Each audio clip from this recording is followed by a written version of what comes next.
Hello friends, it's your lonely swan in the night, here to fall you into sleep.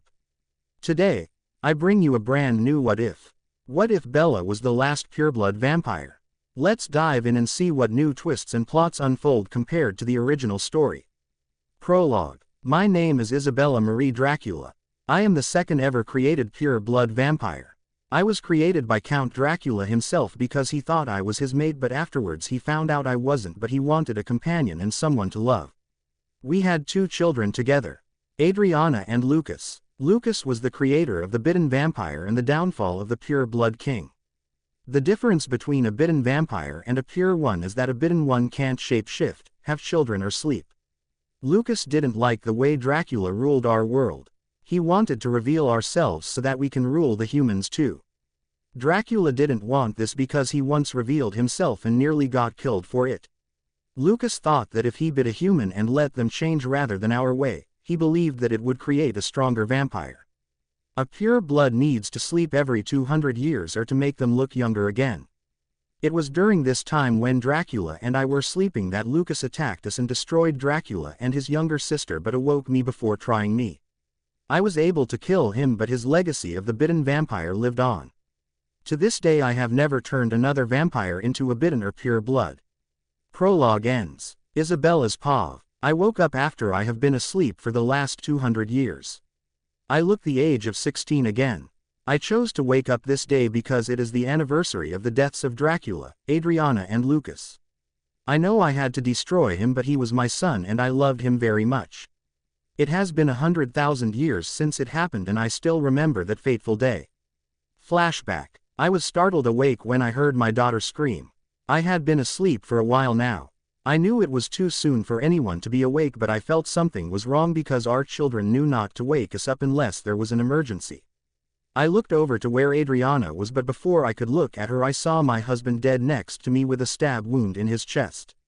I screamed as well. Oh no, what the hell happened? He has been stabbed while asleep. Who would do such a thing? I thought. I looked over and saw that Adriana was sitting up holding her chest and the bed where Lucas sleeps empty. Where's Lucas? Don't tell something has happened to him too. I ran over to Adriana, who I could see was bleeding heavily from a chest wound. Adriana, what's going on? Why did you scream? Do you know what happened to your father? I said all at once. Mother, I just woke to a stabbing pain in my chest. I looked up and saw Lucas above me with a blade in hand. All of a sudden I felt myself getting weaker and knew it was some kind of poison. She replied, no, that can't be good. The only poison deadly to us is werewolf blood. It will kill you in a matter of minutes. That is what is happening. Do you think that is what happened to your father as well? I think so. She coughed. It was then I noticed that the bleeding was slowing down. I knew there was nothing I could do, but I tried anyway. Please let me try to heal you. You know you can't. It's too late. I'm dying, love you. Her heart stops beating. No. I scream. I hear someone walking in the room. I stopped screaming and looked over to see Lucas smirking at his dead sister and father. Let's just say I was pissed. He looked over at me and saw I was awake. Well. She survived long enough to wake you. What a shame. No matter, I will still kill you and take my place as rightful king and rule over the new vampire race. He said, grinning evilly. He had a blade in his hand. What new vampire? I asked, looking at the blade. I bet that's the blade he took the life of Adriana and Dracula with. I thought. I created a new vampire race. One that is stronger than us. He replied, walking over to me. I will kill you for what you did. I said, getting up out of my bed.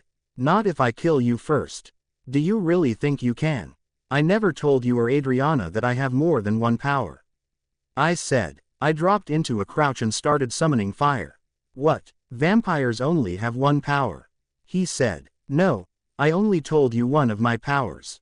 My power is to create powers, and now I will finish you off for what you did. As I said this, I sent the fire that I summoned at him. No, he screamed. The fire hit him and it destroyed him instantly. Afterwards I sat on the ground crying. I had lost my husband and daughter all because Lucas was jealous of his father. Flashback ended. I really miss them. Even though Dracula and I were not soulmates, I still loved him and had 2 beautiful children, even if one of them was his downfall. I sometimes wish that I didn't destroy Lucas. It has been very lonely since then, but his legacy lived on in the bitten vampire. I chose not to destroy them because even though they were not pure bloods, they were still vampires. For the first few years I trained and looked after them so I could learn more about them, like strengths and weaknesses. They were very different from me. The bitten vampires could go out in the sun and all they do is sparkle, where if a pure blood went out they would start to burn after about an hour but can go out on cloudy days. I am able, but I need to shield myself. Their skin was slightly stronger and their body was filled with venom instead of blood. They looked almost human. Their teeth weren't fangs but teeth coated in venom, which is how they created their kind of vampires. I created safe houses all over the world after the death of my family, mainly because we are at our weakest when sleeping and I don't trust vampires not to kill me if I were to stay in one of my homes. I am currently staying in Seattle in a library. I found it was the best place to stay because after so long away from the world you need to relearn some things. I moved outside of the coffin.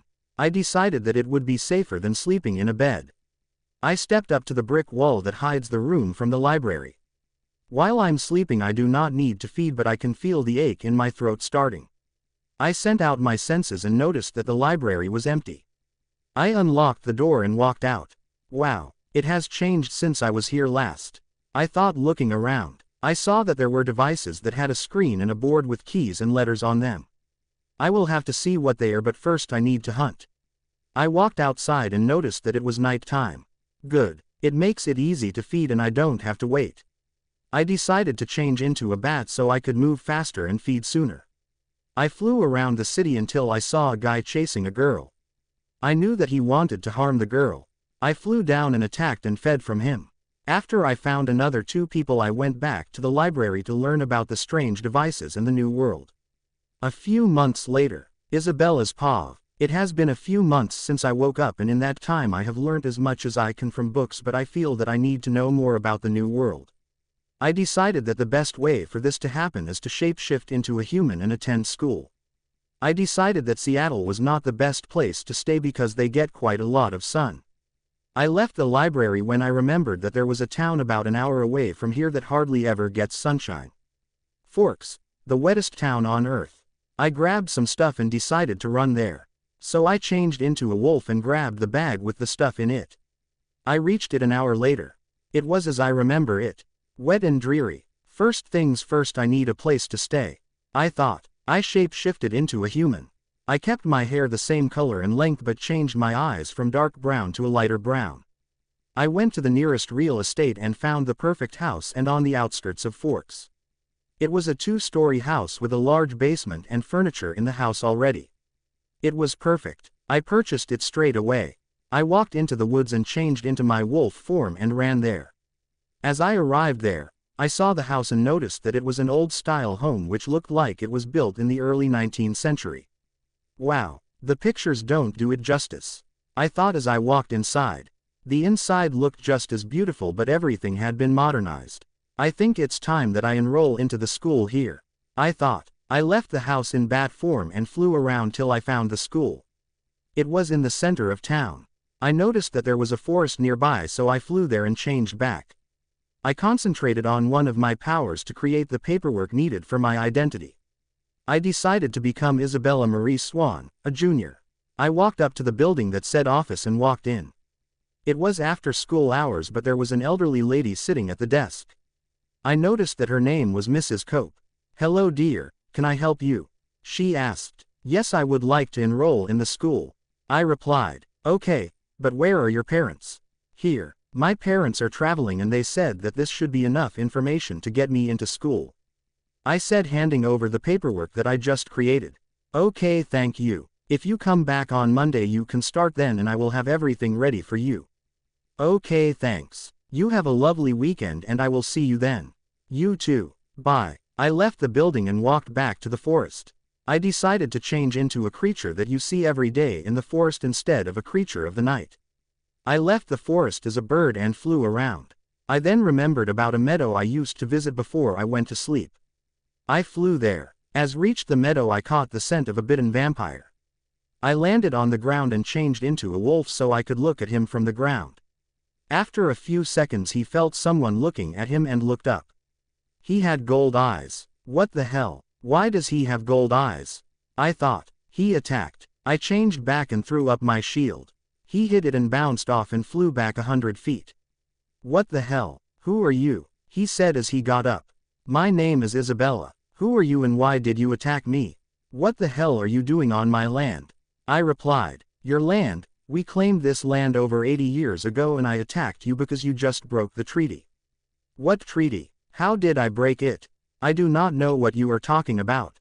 You're a shapeshifter from down on the res, are you not? No. Then what are you? That's something you do not need to know, but I am not human or a shapeshifter and I claimed this land long before that. Then how come we have not encountered your scent here before? I haven't been here for over 200 years. You still haven't answered my question. What are you? You don't smell like anything I have encountered before. That is none of your business. Now how many are there of you and why do you have gold eyes, vampire? I questioned him. You know what I am? He said shocked. Of course I do. I have been around long enough to know a vampire when I see one. Now answer the question before I destroy you. I said, getting into a crouch. If you can. He said while doing the same thing. Is that a challenge? He attacked me again, but this time I just dodged him. Is that the best you got? I have fought other vampires that are better than you. What? Why can't I read your mind? He asked as he tried again. I'm a shield, I replied. As I dodged again, I attacked. I hit him in the back just in line with his energy center, which will paralyze him temporarily. He went down instantly. I turned him over so that I could see him. What did you do to me? I can't move, he said as he looked up at me fearfully. I told you not to challenge me. Now answer my questions and I might not destroy you for attacking me. I said as I sat down next to him. I'm sorry for attacking you. My name is Edward Cullen. I'm 108 years old. My coven is the Olympic or the Cullen Coven. There are 7 of us and I am the 3rd oldest. One other in our coven leader are older and he is the one to change most of us. We feed from animals, which is why our eyes are gold. So the bitten vampire can drink from animals. I remember trying it once and it made me sick. I thought while looking at him. Thank you. Now I am going to let you go, but soon, I would like to come and meet your coven so I can see if I will let you stay and live here on my land. I got up and used the reverse attack to unfreeze him. There you go. You're free, but just remember to tell your family I will be coming over soon. I said as I walked away. I will let them know, but what are you? He said as he got up. I will not tell you or your family until I can trust you, but I will let you know this. I am also an immortal and I am over 200,000 years old. I walked away after that and headed back to Seattle to retrieve some stuff that I can't live without to take to my new home. I also brought my weapons as well. Once home I put everything in the house and sat down to read. Edward's Paw. I can't believe this. I decided to get out of the house because it was getting too much hearing my family's thoughts during sex. I went to the meadow I found when we first moved here when I heard a heartbeat. I looked up and saw a wolf and thought, great, the wolves have broken the treaty. So I attacked him. Next thing I knew I saw the wolf become a woman and I went flying back after hitting something. Flashback. What the hell? Who are you? I said as I got up. I tried to look into her mind but came up blank. Something was blocking me. What the why can't I read her mind? I thought. My name is Isabella. Who are you and why did you attack me? What the hell are you doing on my land? She replied. Her land. This land was designated to us in the treaty. Your land, we claimed this land over 80 years ago and I attacked you because you just broke the treaty. What treaty? How did I break it? I do not know what you are talking about. What does she mean she doesn't know about the treaty? Every wolf on the res knows about it. You're a shapeshifter from down on the res, are you not? No. Then what are you? That's something you do not need to know, but I am not human or a shapeshifter and I claimed this land long before that. What? She's not a human or a shapeshifter, but she has a heartbeat. What is she? Then how come we have not encountered your scent here before? I haven't been here for over 200 years. What? How can this be? How come we never smelt her here before? You still haven't answered my question. What are you? You don't smell like anything I have encountered before. That is none of your business. Now how many are there of you and why do you have gold eyes, vampire? She questioned me. She knows what I am. Shit, you know what I am. I said shocked. Of course I do. I have been around long enough to know a vampire when I see one. Now answer the question before I destroy you, she said, getting into a crouch. If you can, I said while doing the same thing. Is that a challenge? I attacked again, but this time she just dodged me. God, she's fast. I barely saw her move. Is that the best you got? I have fought other vampires that are better than you, she said. I tried to read her mind again but came up blank. What? Why can't I read your mind? I asked as I tried again. Maybe I can take her down by surprise. I'm a shield, she replied. As soon as she said that, she attacked. 1 minute she was there and the next I feel a hit in the center of my back. Oh no, I can't move. What did she do to me? I have never heard of someone, vampire or any other creature, that is able to paralyze a vampire before. I don't think even Jasper knows that move. I thought she turned me over. What did you do to me? I can't move, I said while looking up at her fearfully. I told you not to challenge me.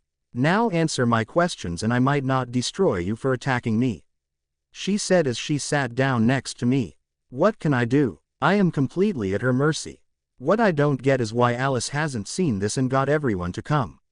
I thought, I guess I don't have a choice, I will have to talk and hope I don't regret it. I'm sorry for attacking you.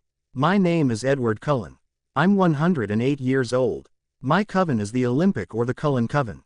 There are 7 of us and I am the 3rd oldest. One other in our coven leader are older and he is the one to change most of us. We feed from animals, which is why our eyes are gold. Thank you. Now I am going to let you go, but soon I would like to come and meet your coven so I can see if I will let you stay and live here on my land. Oh, thank God. She is allowing me to warn them. She got up and she touched me in the opposite place she attacked and I felt myself gaining the use of my limbs again. There you go. You're free, but just remember to tell your family I will be coming over soon, she said. As I stood up I noticed she was walking away. I will let them know, but what are you? I said. She stopped. I will not tell you or your family until I can trust you, but I will let you know this. I am also an immortal and I am over 200,000 years old. She immortal? How? I thought. Flashback ended. As soon as she left I ran home. I walked into the house and noticed that there was no one around. I sent my senses out and found only Esme at home. Hello Esme. Where are the others? I said as I walked to where Esme is in the lounge room. They have gone for a quick hunt and should be home soon. Why? We have a problem. Can you get Carlisle to come home also? She looked up after that comment and noticed the disgruntled look in the branches and leaves in my hair. Oh my God, what the hell happened to you? She asked as she did a once-over to check if I was okay. Are you okay? She thought to me. I'm fine, just a bit shaken up. Please get everyone here ASAP and I will explain then. Esme ran out of the room and called Carlisle. Hello love. Is something wrong? I heard Carlisle say. I don't know, but Edward just came home as if he has been attacked and asked for you to come home. Esme replied. Okay, I will be there soon. She hung up. About half an hour later everyone walked in. Hey Edward, how was your walk? Emmett said. Just then Carlisle walked in the door. Edward, what's going on? Were you attacked? Tell me, Carlisle asked. I will explain. I was in my meadow when I heard a heartbeat. I started to say. Don't tell me you attacked it, he asked. Yes, because I saw it was a wolf shape-shifter and thought that he was from the res. Edward, you know not to attack them without consulting me first, Carlisle said disapprovingly. It's okay. She wasn't from the res. When I attacked she changed back and I ran into a shield that she created. I continued. Go wolf girl, kicking Eddie boy's butt, Emmett called. Anyway, I said, glaring at him. I stood up and we spoke. She claimed that this is her land and asked what we were doing here. Her land. A shifter claimed this land. I don't believe it, Rosalie yelled. She told me she was not a human or a shapeshifter. Then what is she? Jasper asked. I don't know. She wouldn't tell me, I replied. After that she questioned me and called me out for being a vampire. Wait, she knows what we are. Why didn't you destroy her? Rosalie yelled. I tried, but she took me down quickly and paralyzed me. What the hell? There is no attack that can do that. It is not possible, Jasper said, looking shocked but thoughtful.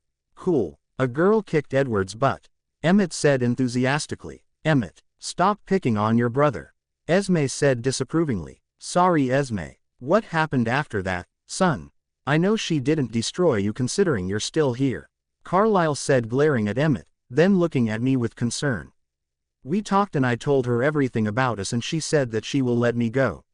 She said she will be over sometime and she will decide if she will let us stay here on her land. I finished. But she has no right, Rosalie said loudly. Rosalie. Carlyle said warningly. No, Carlyle. We have lived here over 80 years ago and claimed it then, and we have a treaty with the wolves to allow us here. We have never caught her scent here before or we would have looked elsewhere. Rosalie said, looking like she wanted to find this girl and destroy her for suggesting the idea. I said the same thing and she told me she lived here over 200 years ago and it was none of my business why her scent wasn't around back then.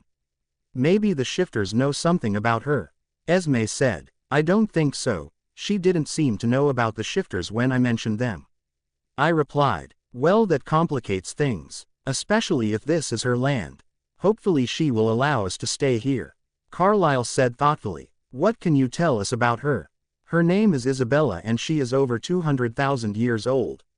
Wow, that is older than the kings or any vampire for that matter. Carlyle exclaimed. She can transform into a wolf, is extremely fast, can paralyze someone and is a shield.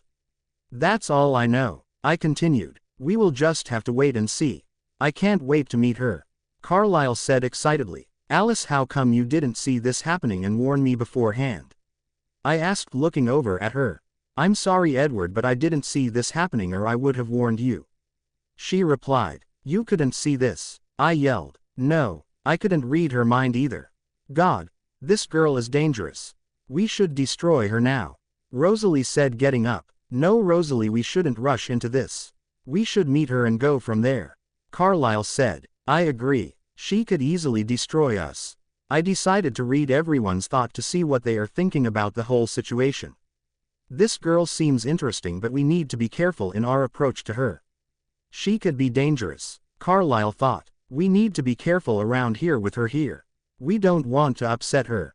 Esme thought. Edward got his butt kicked by a girl.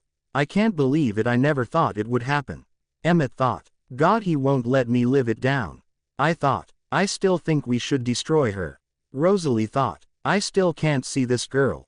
God, I hate this. Alice thought. How can this be? It couldn't be her. I haven't seen her in over 200 years, but it sounds like her. She has the ability to paralyze someone. Jasper thought. I saw a picture of a girl with blood-red eyes that changed to very dark down, almost black and golden brown hair. Another image with her with dark brown eyes in his Texas home. Who is that, Jasper? I asked. A girl I used to know.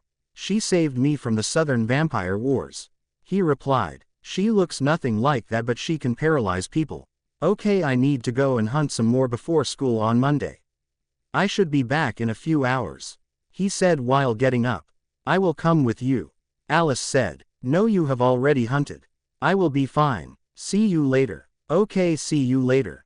Alice said, disappointed. He left. Jasper's paw. After hearing about the girl from Edward, I decided to leave and find out if it is the Isabella the first know from the Southern Newborn Wars 230 years ago. Flashback. I was sitting in my tent in Mexico. We just took the city from the warlord and destroyed his whole army. I felt each and everyone's death. It was slowly killing me. I really want to leave, but if I leave, what if someone else makes me doing their bidding? What if the world was run like this? I wish I had gone with Peter and Charlotte when I had the chance. I thought. All of a sudden there was a commotion outside. I thought nothing of it. I figured it was the newborns fighting again. That's all they ever do. Fight or fuck each other. I wish my life was that simple. Suddenly I catch the scent of burning vampires. What the hell? Who could be attacking us? I thought. I probably should check it out. Once outside I noticed the newborns fighting 3 people. Just as I walked out I saw Maria doing the same thing. What the hell is going on here? She asked. We are here to put an end to this war. One of the women replied. She too joined the fray. They stand no chance now. Maria is too good. I thought, looking over at them. Maybe I can help and leave this dreadful place. As I was walking over I saw one of them dodge an attack from Maria, then the next thing I see is a ring of fire around them. The fire is sent out destroying everyone but me and the 3 people. Wow, one of them must have a gift if they can destroy people that quick. I noticed then that I knew two of the people that were fighting. Peter, Charlotte, what are you doing here and who is this? I asked while walking over to them. I gave them a hug and looked at the girl with them. She looked around 30 years old with golden brown hair and red eyes. They changed to a dark down, almost black while I was looking at her. My power told me you were ready to leave years ago and we couldn't figure out how to. It told me to head towards Mexico and that we would meet someone who can help. Just before we left we ran into Isabella here and she offered to help. Peter said, she trained us a bit before we left. Hello Major, it is lovely to finally meet you after hearing so much about you from these guys. As he said, I am Isabella. She said, thanks for coming to my rescue. It has been really hard since this last battle. The pain and aghast was getting too much and I wanted out by either escaping or being killed. I said miserably, it's no problem. Flashback ended. After the destruction of Maria's army we went around and destroyed all the other armies to stop the Southern Wars. We traveled to my ranch in Texas and stayed there for a few years, but the hunting of humans was becoming too much for me. It was killing me to the point of not feeding for long periods of time. Isabella tried to help me but it didn't help. Isabella and I decided to travel together for a while. It was then that she revealed that she was a pure-blood vampire and the only one in existence and that she was nearly 200,000 years old at the time. A few years later we went our separate ways because she needed to sleep and she said we would meet again when she awoke. I ran to the meadow and tracked her scent till I reached the outskirts of Forks, not that far from my house, to a beautiful 2-story home that Esme updated a year ago. As I walked up to the house, the door opened and there stood the girl Edward described. Is that you, Isabella? I asked walking up to her. Major. Hello, how are you and what are you doing here? It has been a while, she said. She changed back to her vampire form. It is you. When Edward came home and talked about you, I wanted to believe it was you. I replied, I've been good. I found my soul mate in the Cullen Coven. You're part of that family. I am so happy to hear that you are well and happy. It seems that the change of diet has helped as well. Yeah, it has helped. It doesn't entirely quench the thirst, but I am no longer feeling the pain of my victims when I feed, and my mate helps as well. So who is she? Tell me about her, she asked as she sat down. She invited me to do the same. Well, her name is Alice and she can see the future. She has pixie-like features. We have been together for 50 years. I said, so what's been happening with you? How long have you been here? Well, I have been asleep in Seattle for the last 200 years but woke up a few months ago. I decided that the best way to relearn about the world is to go to school again. After that I think I will travel the world and try to find my soul mate. I know he is out there somewhere and alive at the moment. That's cool. Well, I probably should get going. Alice is more than likely getting worried. I think she is already here. Someone just walked onto the property, she said, getting up. I caught her scent then. Oh shit, I am in trouble now. I thought. Yes, it's her. I said. Jasper, what you hell are you doing here? I thought you said you were going on another hunting trip, but I find you at this house. I heard her say angrily. I looked over at Isabella and noticed that she was looking at me. I felt her enter my mind. Jasper, don't worry. If you feel that you can trust her, I will let you explain everything. I heard her say. Thank you. I didn't know what I was going to say. I thought back. I know it's fine. I will allow her to know as long as she promises not to say anything to your family. There might be a problem with that. Edward can read minds. That's fine. I already knew that. I have already met him. I will protect your minds from him for now. She finished and left my mind. Jasper, Alice said again. I walked to the door and stepped out. Alice, I will explain. Just come in, I said. She walked in and sat on the sofa. She then looked at Isabella as she sat down. I went and sat next to her and grabbed her hands. Alice, this is Isabella. She saved me from the Southern Newborn Wars and helped end it. She is a good friend of mine. I explained. What is she? She asked. Hello, Alice. It is lovely to meet you. I am happy to see Jasper so happy.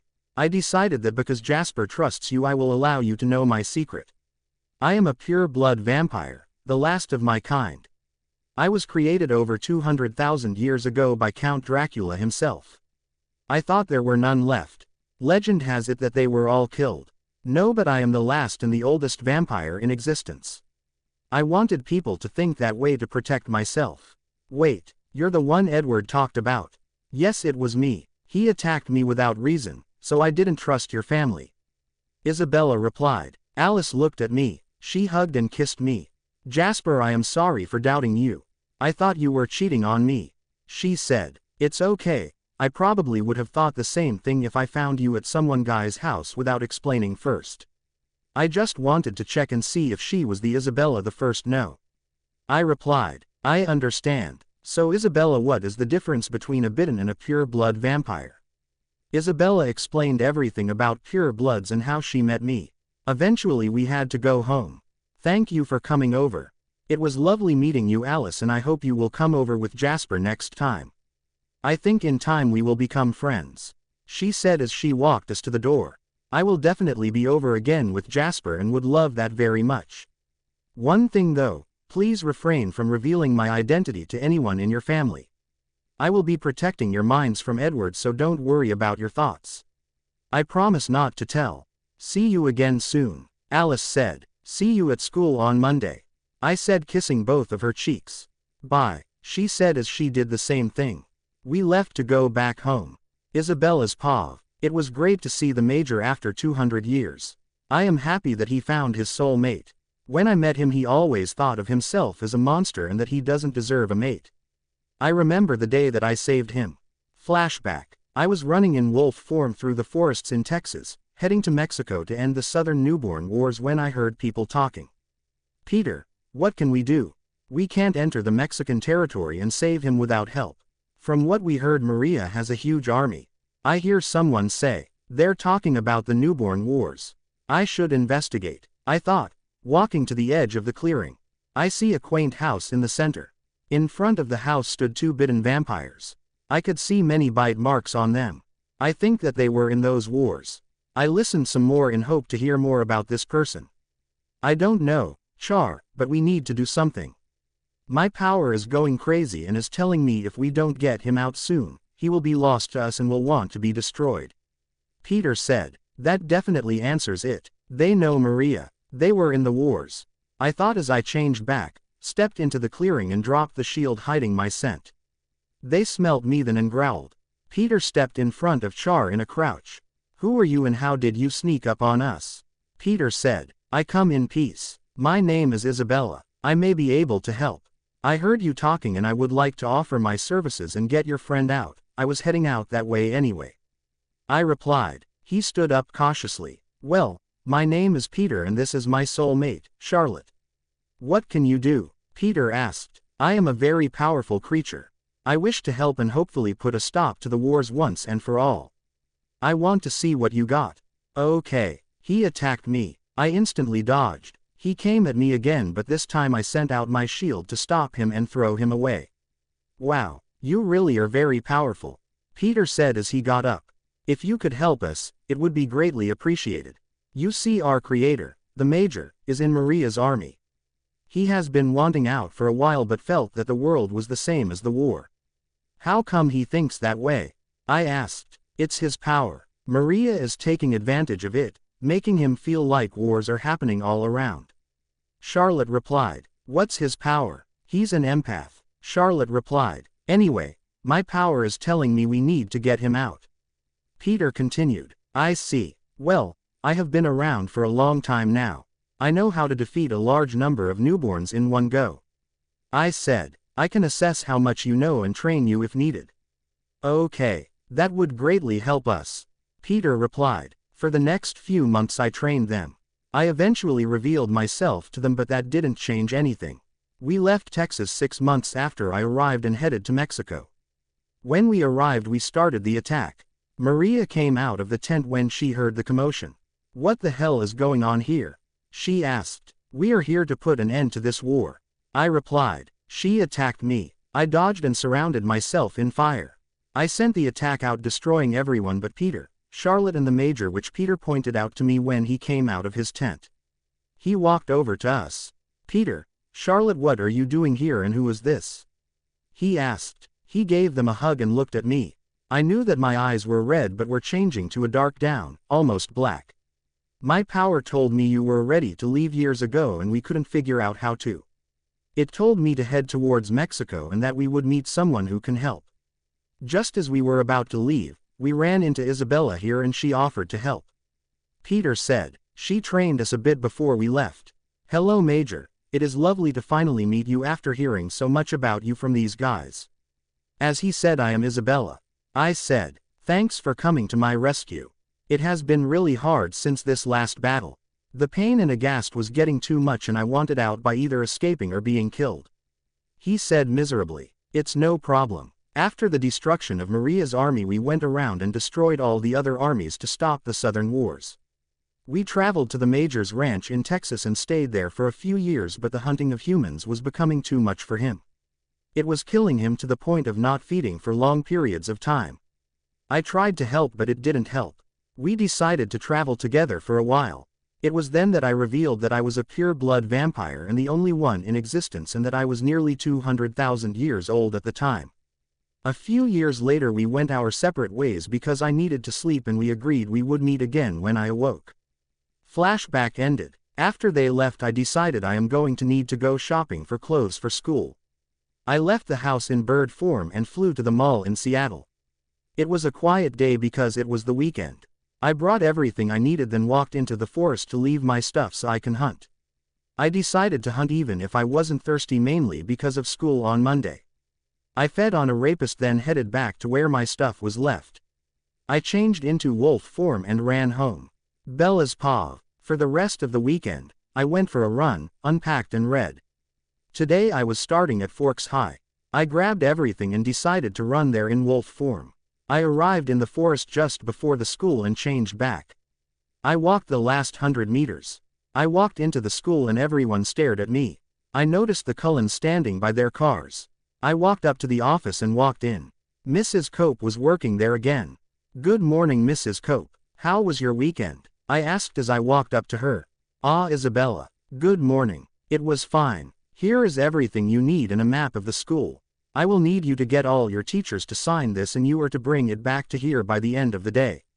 She said as she handed me all the stuff and my timetable. I walked out and everyone was staring again. I decided to walk to my first class, English with Mr. Mason. I walked into the classroom and I took the slip up to him.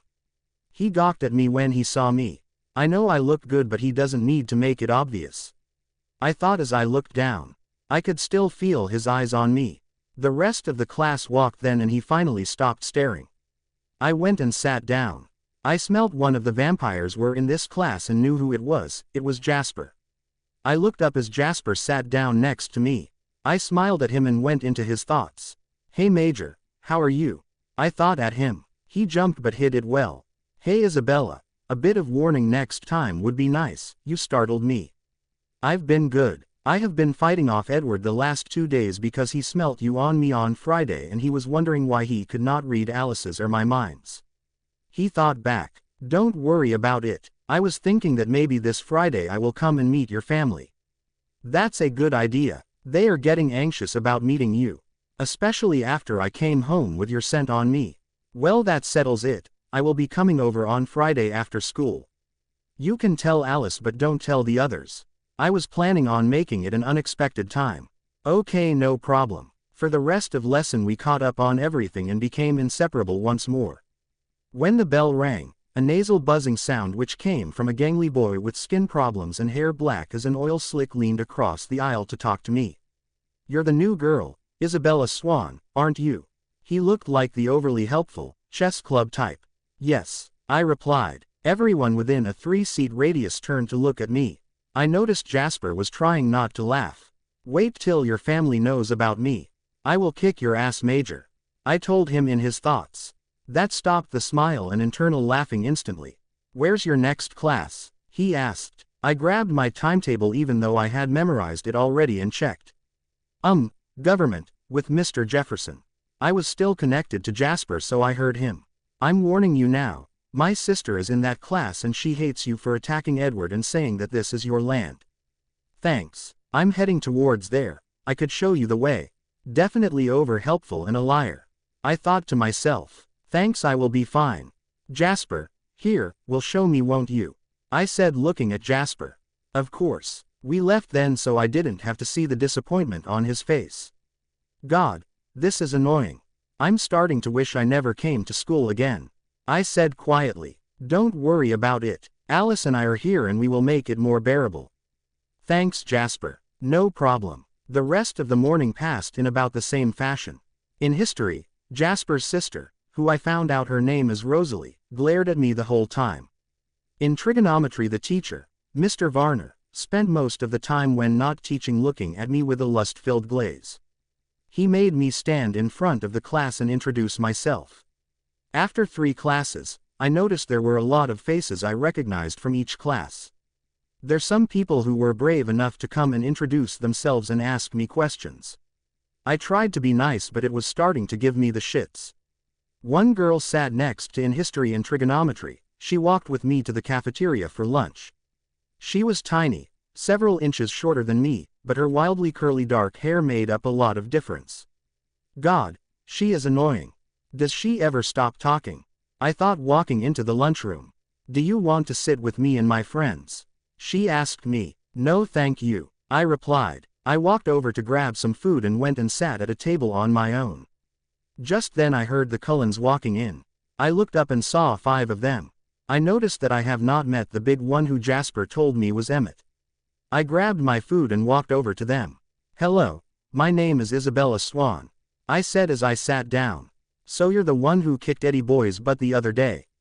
Emmett said. Yeah, that's me. Well, cool. I'm Emmett and this is my girlfriend Rosalie, and it is nice to know there is someone that can take down Edward.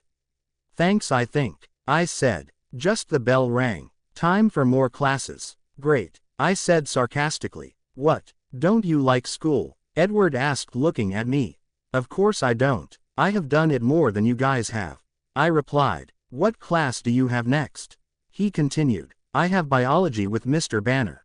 Same class as me. Come on, I will walk with you. We walked to biology together. We were getting even more stares from people. I noticed every now and then Edward flinched. They must be thinking some very ugly thoughts. Do you want me to shield you from their thoughts? I said quickly and quietly. You can do that, he asked. Of course I can. Why would you do that for me, and is that why I couldn't read Alice or Jasper? Yes, you're family to Jasper and he is one of my very close friends, I said as I shielded him. Instantly I noticed a change in him. Thanks, I appreciate it. I hope that one day we could be friends. I hope so also. I think you are a nice person. You remind me of my late husband. Who was he? I won't tell you who, but he was such a gentleman, I said, reminiscing. I'm sorry for your loss, he said sincerely. It's okay. It was many years ago. We walked into biology then. I walked to the front to give my slip to Mr. Banner. I was grateful that he didn't make me introduce myself and told me to sit next to Edward. All through the lesson, Edward and I talked. He told me about himself and how he became a vampire. By the end of the lesson we had become friends, and I promised him I will tell him and his family about my past soon. The next class one had was art, and I walked in and gave the slip to Mrs. Lander. She said I could sit anywhere. I looked at the class and saw 2 seats empty at the back. I sat down and waited for the class to start. Just as it was about to start, Alice walked in, apologized to the teacher and took the seat next to me. Hello, Isabella, she said quietly. Hello, Alice. It's nice to have a class together with you. I seem to have a class with all of you bar Emmett, I replied. We spoke and drew the whole lesson. By the end I was in need for some movement. Thank God I have PE next, I need to move around, I said, putting the drawing away. You have PE next. Cool, so do we. Looks like you have a class with Emmett after all. Cool, this should be fun. We walked to gym together. I took my slip to the teacher, Coach Clapp, and he gave me a locker and told me I could sit on the sidelines for today. I said that I wanted to play, so he said to get changed then. I walked into the locker rooms and changed into my gym clothes. Hey Isabella, are you ready? Alice said as she came around the lockers. Yeah, let's go. At first he made us run around the courts to warm up. He then put us into teams to play some basketball. I was on the team with the Cullens and we had a ball. In the end our team won 38-30. I walked into the locker room and changed back. Hey Izzy, how are you getting home? Emmett said as I walked out of the change rooms. I will run home, I replied. In this, he said. I looked out the doors and noticed that it was raining really hard. I guess so. I don't think so, Alice said, walking up. Jasper and I will drive you home. Come on. We walked to her car and drove me home. Thanks guys. See you tomorrow, I said, walking to the house. See you tomorrow, Izzy, they both said before driving off. I like the name they have given me. I think I will keep it, I thought. The rest of the night I just did homework and read Isabella's POV. This week has gone very fast. All through it, I have had guys coming up to me and asking me out on dates. I declined them, but it didn't stop all of them. There is this one guy called Mike Newton who acts like a lost puppy and constantly asking me out. God, he is annoying. Thank God tomorrow is Friday, I thought as I walked out of gym class with Cullens. I noticed then that Alice was in a vision. Alice, what did you see? Jasper asked as she came out of it. It's going to be sunny tomorrow and the whole weekend, Alice said. Yay, no school tomorrow, Emmett said happily. That's great, I won't be able to come and see you guys tomorrow. I was planning on coming to meet your parents and talk to you. School is not the place to interact, I said sarcastically. Why can't you come over? Edward asked. I will tell you soon. I still don't fully trust you guys yet. It has only been a week since I met Edward and 5 days since I met the rest of you, plus I haven't met your coven leader or your mother, I replied. Other than that I can't go out in the sun. Why is that? Rosalie asked. It has to do with what I am. Okay, what can we do? Edward continued. As our home is too open to the sun. Well, you could come over to my place and we can talk there. I live in the forest. It is very shady when the sun is out. That sounds great, Emmett said enthusiastically. Okay, see you tomorrow, I said. Come on Alice, Jasper, let's head to my house. I started walking away, then I remembered. What time will you guys be over? Alice. Edward saw Ed looking at her. She went into vision. We will be there at 10 in the morning. Okay, see you then. I walked off with Alice and Jasper to their car. Once in and moving, Alice turned to me. So why can't you go out into the sun? She asked me. Purebloods are sort of like the vampires in the stories and movies. They burn in the sunlight but only after a period of time. I don't because of my shield which becomes visible, but it is a weakness. That's why I never told you or Jasper, I replied. I understand, they replied together. We arrived at my house and spent the evening together but left to come with the family.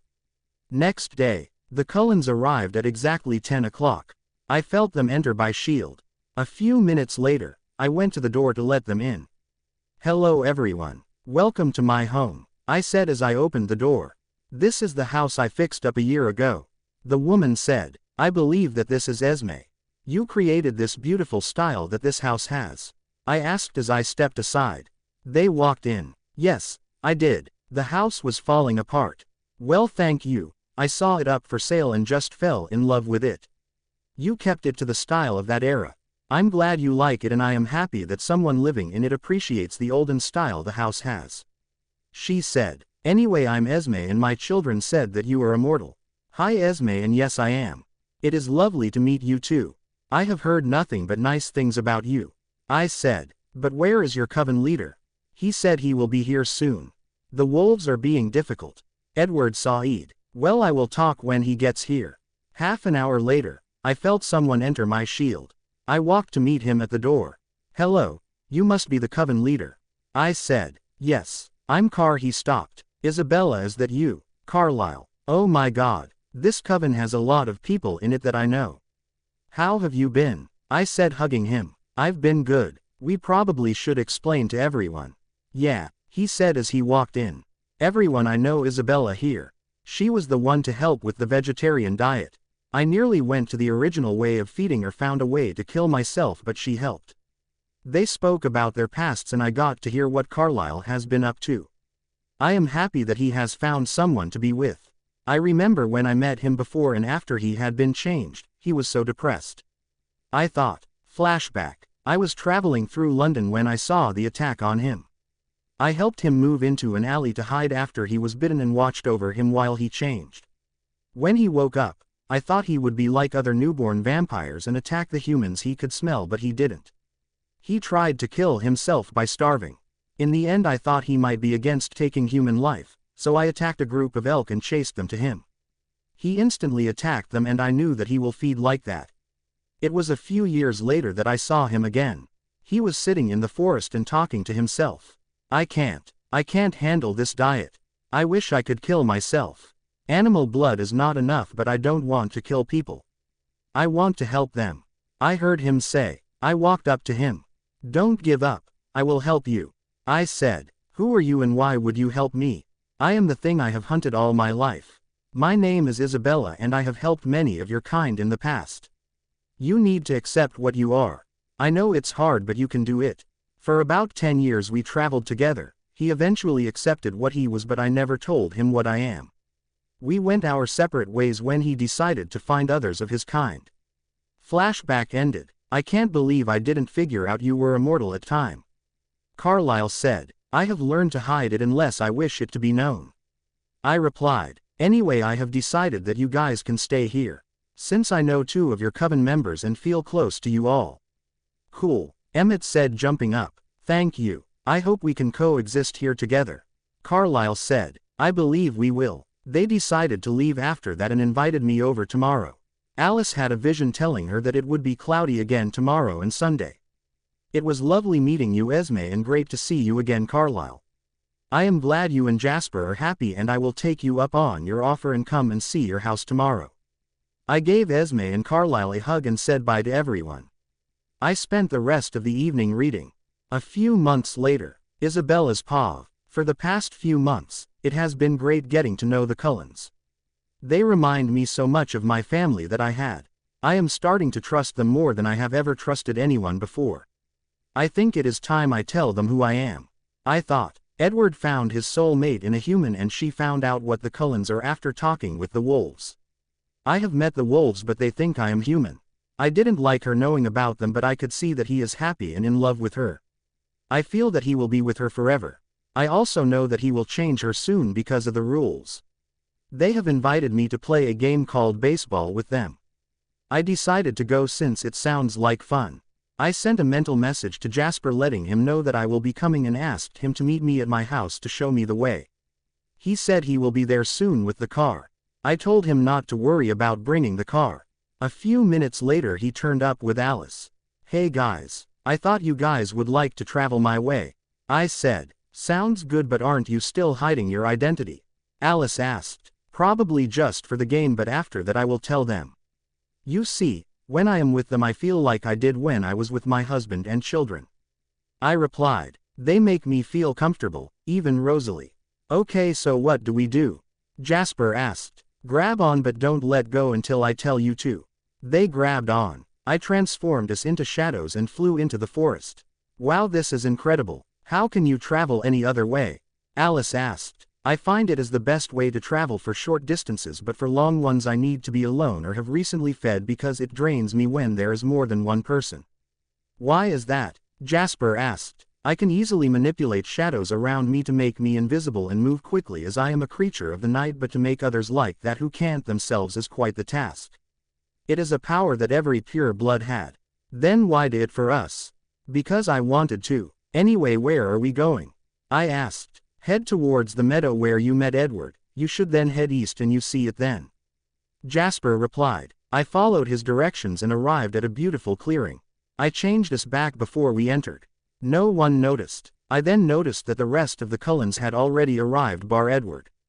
Hello everyone. I said. Everyone jumped. When did get here? Emmett asked. Just now. I replied. How come we didn't hear you? He asked. I can be very stealthy. Okay everyone, don't hassle her. Carlyle said. Just add it to the things that are strange about her. So where's Edward? I asked. He went to get Annabelle. Esme replied. Okay. I decided to put shields up at about the 10-mile radius just in case. I have a feeling that something is going to happen. I thought. A few minutes later, I felt Edward and Annabelle arrived through the shield. They walked into the clearing. Okay, let's play some ball. Emmett replied. It's time. Alice said as the thunder started. It was mixed teams. It was me, Alice, Carlyle and Emmett against Edward, Jasper, Esme and Rosalie with Annabelle refereeing. I may not the rules, but I knew I had to hit the ball and run to the bases set around the clearing, or if our team was pitching, as they call it, I had to try and catch the ball or get the ball and throw it to the base that is closest to the person running to that base. Alice pitched first, while Edward batted. She stood straight, deceptively motionless. I knew her style would be stealth rather than an intimidating windup. She held the ball in both hands at her waist, and then, like the strike of a cobra, her right hand flicked out and the ball smacked Esme's hand. Was that a strike? Annabelle asked Esme. Yes, because they didn't hit the ball. She replied. Jasper hurled the ball back to Alice. She threw it again and this time he hit it. Now I know why you need a thunderstorm, Annabelle said. The ball shot like a meteor above the field, flying deep into the forest. Me being closest went after it. I found it and threw it back into the clearing. I ran back to the clearing and saw that Jasper caught the ball before Edward got there. Out, Annabelle said in a clear voice since she saw Jasper with the ball but no Edward. The innings continued. I got around the bases a few times, but then again I wasn't using my full speed. A few times during the play there were a few collisions, like when Edward was trying to avoid my infallible fielding, hit a ground ball toward Carlisle. Carlisle ran into the ball and then raced Edward to first base. That's when they collided. Edward's team was up by 1 thanks to Rosalie, who managed to flit around the bases after tagging up on one of Edward's long flies. It was a lot of fun. I played intelligently, once I got the hang of it, by keeping the ball low, out of reach of Rosalie's always ready hand in the outfield. I made 2 bases before the ball came back. Jasper hit one so far outfield that me and him got home safely. Next thing I know, I get warning signals from the edge of my shield. What the hell? I was hoping something wouldn't happen, but it was good that I did prepare. I thought. I concentrated and felt that there were a lot of them. Shit. Alice, Jasper. Warning signals are going off at the 10-mile radius of my protection shield. I put it because I had a feeling something was going to happen. What's coming and how many? Jasper thought back. A lot of vampires. Not sure on the number at the moment. I replied. This is not good. How come I didn't see this? What can we do? Alice thought. I don't know. Maybe because of my shield around the field. I thought. I heard some breaking off. Some are breaking off from the group, but both are still coming. What can we do? Do you have an exact number for us yet? Act like you had a vision. When I have the exact number I'll let you know, but already there are about 20 of them. Shit, that is too many. Jasper thought. Alice, just do as I said, and Jasper, get ready to major up my friend. We will need him. Okay. They both thought in reply. I disconnected then. I looked over at Alice as she gasped. Everyone did the same and thought she was having a vision. Alice, what did see? Esme's voice said in concern. I didn't see. I couldn't tell. She whispered. Everyone had gathered around me and Alice by this time. What is it, Alice? Carlisle asked with a calm voice of authority. A big group of vampires heading this way. She replied. Why didn't you let me see? How big anyway and why? Edward asked. Not exactly sure, but at least 20 of. Alice, the number just rose to 40. Not sure if there is more than that at the moment. I sent to her. She pretended to have another vision. Oh crap, I just saw that the number has risen to 40. She said quickly, avoiding the first question from Edward. How long till they get here, Alice? Carlisle asked. 10 minutes max. I sent to her. 10 minutes max. She replied. This is not good, Carlisle said. We need to at least get Annabelle out of here. It is too dangerous for her to stay here if we fight. But there is not enough time. Besides, we don't know what they want. Edward saw Ed looking at Annabelle in fear. Yes, there is. I can get her safely out of here without them knowing she was here. I said. How? He asked me. Don't worry about that now. Do you want her safely out of here or not? Yes, please get her to safety. I erased her scent as I walked with her into the forest. Anna, what I am going to do will be scary, but nothing will happen to you, I promise. I told her. What are you going to do? She asked. I am going to turn us into shadows and travel through them to your house. I replied. Okay, so you are a vampire too? Yes, but not the same as the Cullens. Okay, let's do this. I picked her up and changed us into shadows. Whoa, that felt weird, she said as I took off. We arrived at her house 2 minutes later.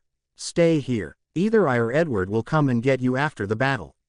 I told her, you think there will be a battle? I know there will be.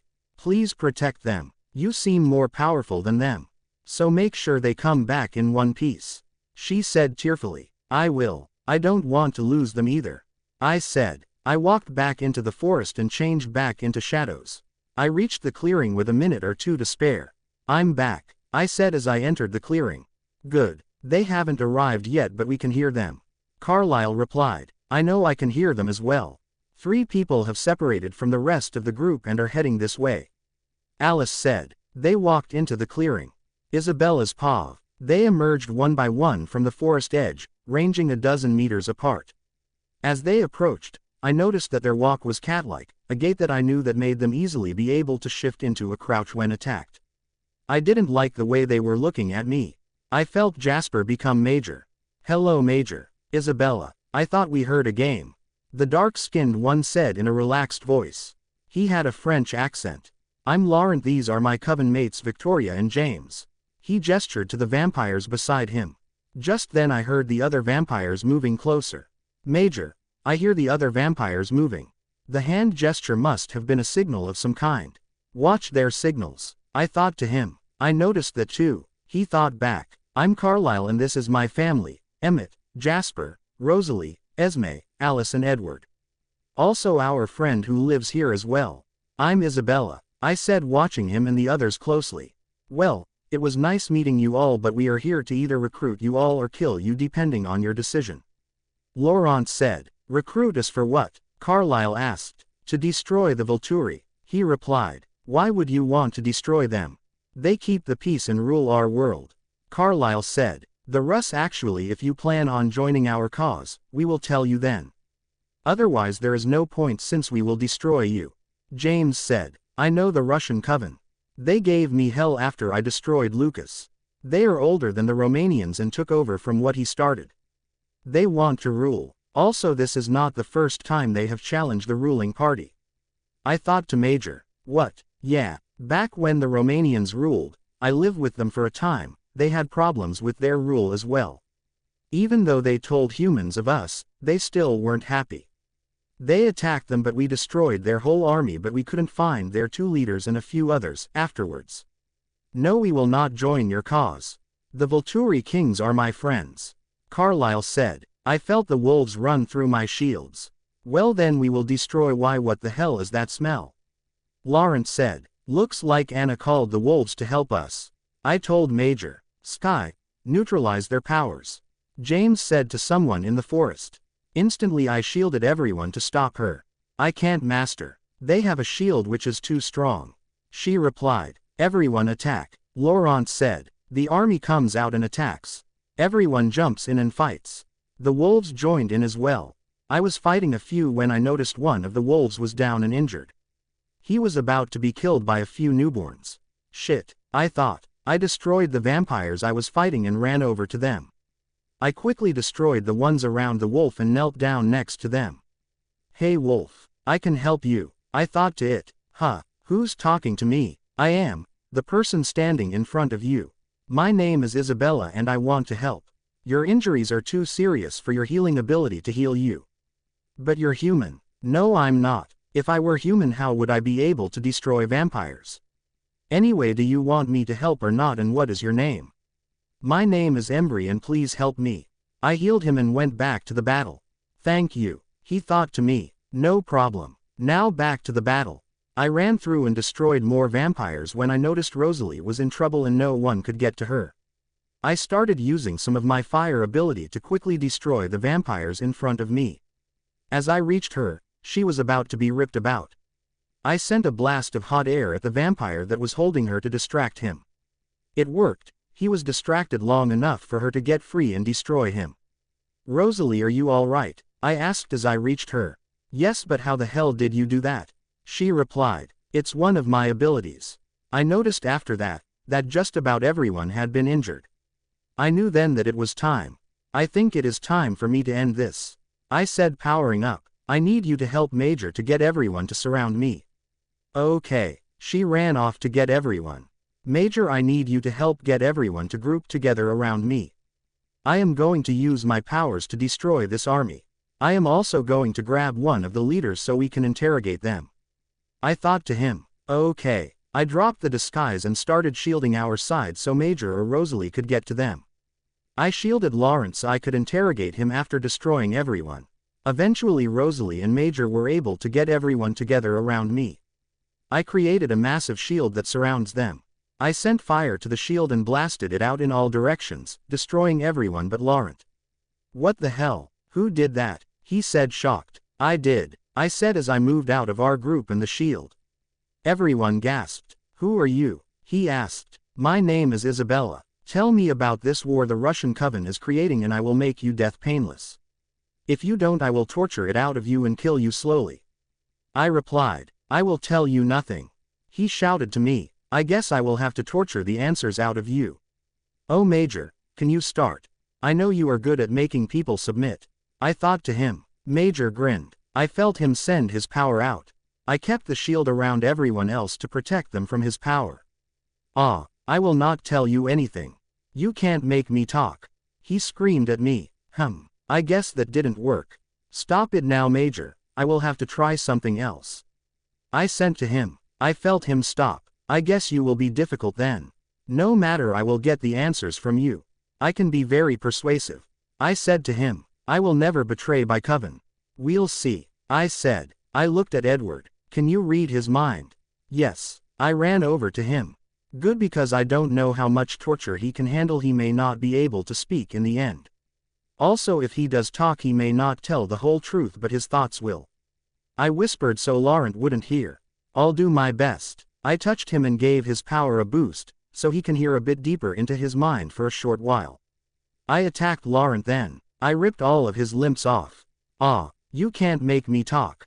He screamed in pain. Oh really? Did you know that you can feel the pain from limbs even if they're not on your body?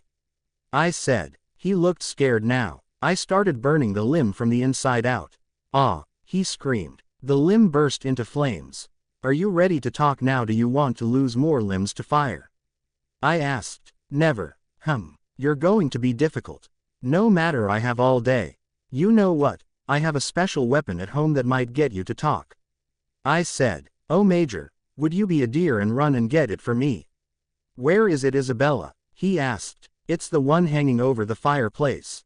I replied. He ran off. A few minutes later he was back with the blade that took my family's life. I knew it would be useful. Good thing I kept it. I thought to myself. Do you know what this is? I asked everyone. No. Everyone replied. Wait, I have heard of a blade like that. Legend has it that a blade was made long ago that is able to destroy a vampire quickly because it was made with werewolf blood and is coated in it as well. It is poisonous to vampires. Carlyle said. But I didn't know it existed. How did you get it? All in good time, but you're correct Carlyle. It is the blade from the legend and it is real. I said, turning back to Laurent. Picking up anything Edward? Yes. He has also heard of this blade and is petrified. He replied. Will you talk now or will I use it on one of these limbs here? I asked, holding the blade near one of his legs. Okay, I'll talk. Please don't use that blade on me. He said. Good. What are they up to? I said, sitting on the grass and putting the blade next to her. The Russians don't like the way the Volturi rule. They believe we should reveal ourselves to humans and rule them also. They plan on getting all the vampires that hate the Volturi to team up and create newborns. In about a year they will attack the castle with every vampire they have and take over. They would have no chance. The Volturi have too many powerful vampires in their group and powerful allies. How would they be able to defeat them? Carlyle asked from where he stood. They have many vampires that can stop a vampire's power while near them. Well, thank you for the information. I will make you death swift. But, he caught fire. I threw the limbs I had taken into the fire as well. Let's head back to your place Carlyle. There is much we need to talk about. The wolves may come also. I said as I started running towards their home. Edward's paw. I can't believe what happened. Everyone including Isabella and Annabelle were having a game of baseball when all of a sudden Alice has a vision and she says there are 40 vampires coming into the clearing and she didn't let me see it. I was worried about Anna, especially if there was a battle, but Isabella was able to get her safely away so I could focus on their thoughts. They turned up and it wasn't what I expecting. The three that approached were creepy. They were moving with cat-like grace. We talked for a bit, then they attacked. After 20 minutes of fighting, Isabella was able to get everyone together around her and was able to destroy them all.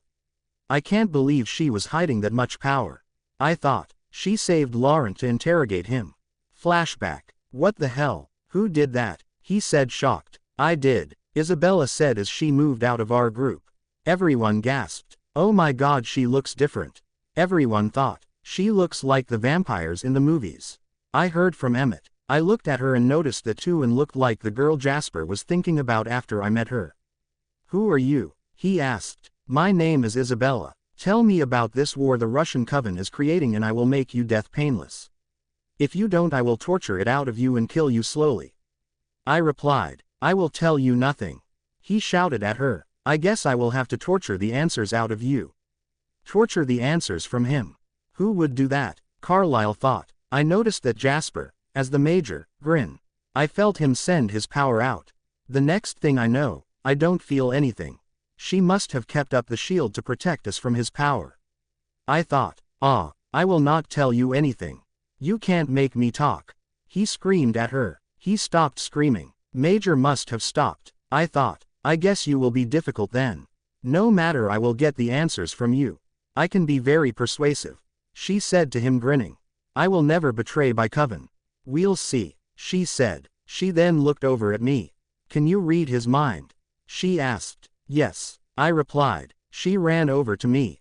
Good, because I don't know how much torture he can handle. He may not be able to speak in the end. Also, if he does talk, he may not tell the whole truth, but his thoughts will. She whispered so Laurent wouldn't hear. I'll do my best. She touched me and I felt my power get stronger. I went into his mind and noticed I could see much more. Wow. She attacked Laurent then. She ripped all of his limbs off. You can't make me talk. He screamed in pain. Oh really? Did you know that you can feel the pain from limbs even if they're not on your body? She said. I never even heard of that. Carlyle thought. He looked scared now. She started burning the limb from the inside out. That's got to hurt. Emmett thought. He screamed. The limb burst into flames. Are you ready to talk now, or do you want to lose more limbs to fire? She asked. Never.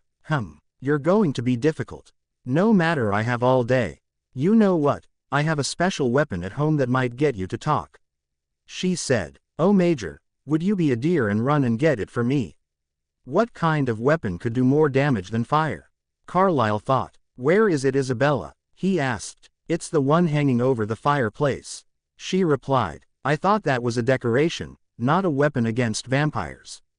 He ran off. A few minutes later he was back with a blade. Do you know what this is?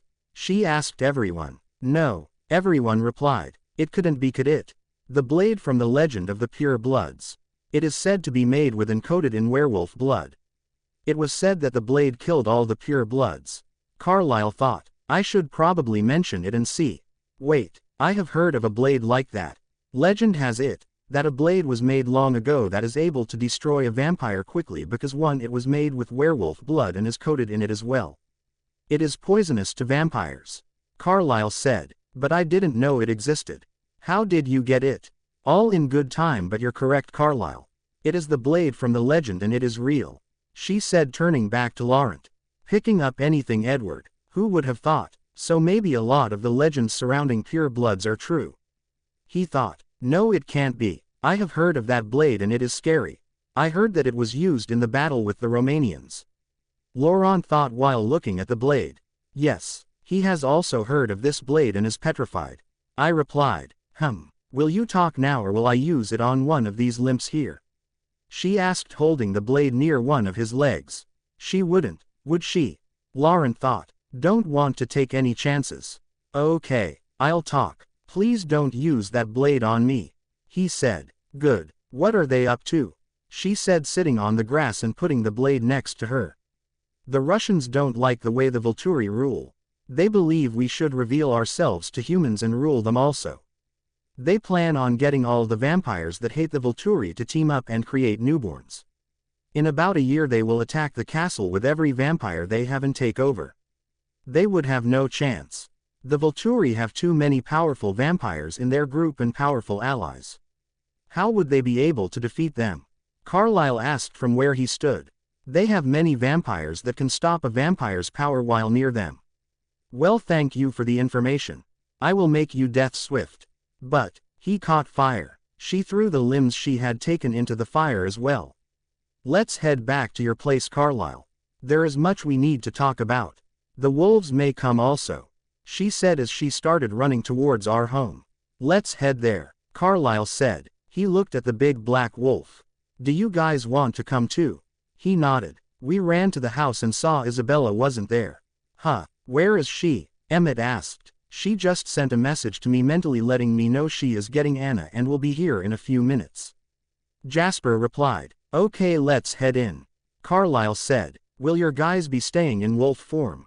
Sam barked and he and the reddish-brown one disappeared into the woods. They came back in human form. We will be in human form. The rest will stay as they are in case she is dangerous. Sam said. Why would you think I am dangerous since I just saved everyone including one of your own whose injuries were very serious? Isabella said as she walked through the door with Anna. Edward, thank God, you're safe and so are my friends. She said. I walked over to her and gave her a hug and kiss. We all survived thanks to Isabella here. I replied looking over at her. The family and wolves did the same. What are you? Why did you help us? Me especially since I gave you no reason to like me. Rosalie asked. Before I answer your question, Rosalie. Edward, what did you find in Lawrence's mind? She asked me. Everything he said was the truth. There was nothing he didn't tell us. I replied. To answer your question, I helped you because I felt close to you all including you, Rosalie. I know that you don't trust easily, which is why you are the way you are. She said. I was the same. It has been such a hard life for me all alone. How long have you been alone? She asked. Over 100,000 years, since my husband and children were killed. What? Everyone thought. That's a long time, but why? I asked. I never found anyone I felt close to that I wanted to stay until I stayed with Jasper for a while and he found out about me. You knew her? Esme asked. Yes, she saved me from the wars. Anyway, when I am with you guys I feel like I did when I was with them. I like you. I feel that you have become my family in the short period of time that we have known each other. That's wonderful. I am glad that you feel that way. Esme said, getting up to give her a hug. So, will you tell us your story? Emmett asked. Yes, you see, before the battle I was going to tell all of you after the game. I felt I could trust you now. So he said, you all know that my name is Isabella and that I am over 200,000 years old.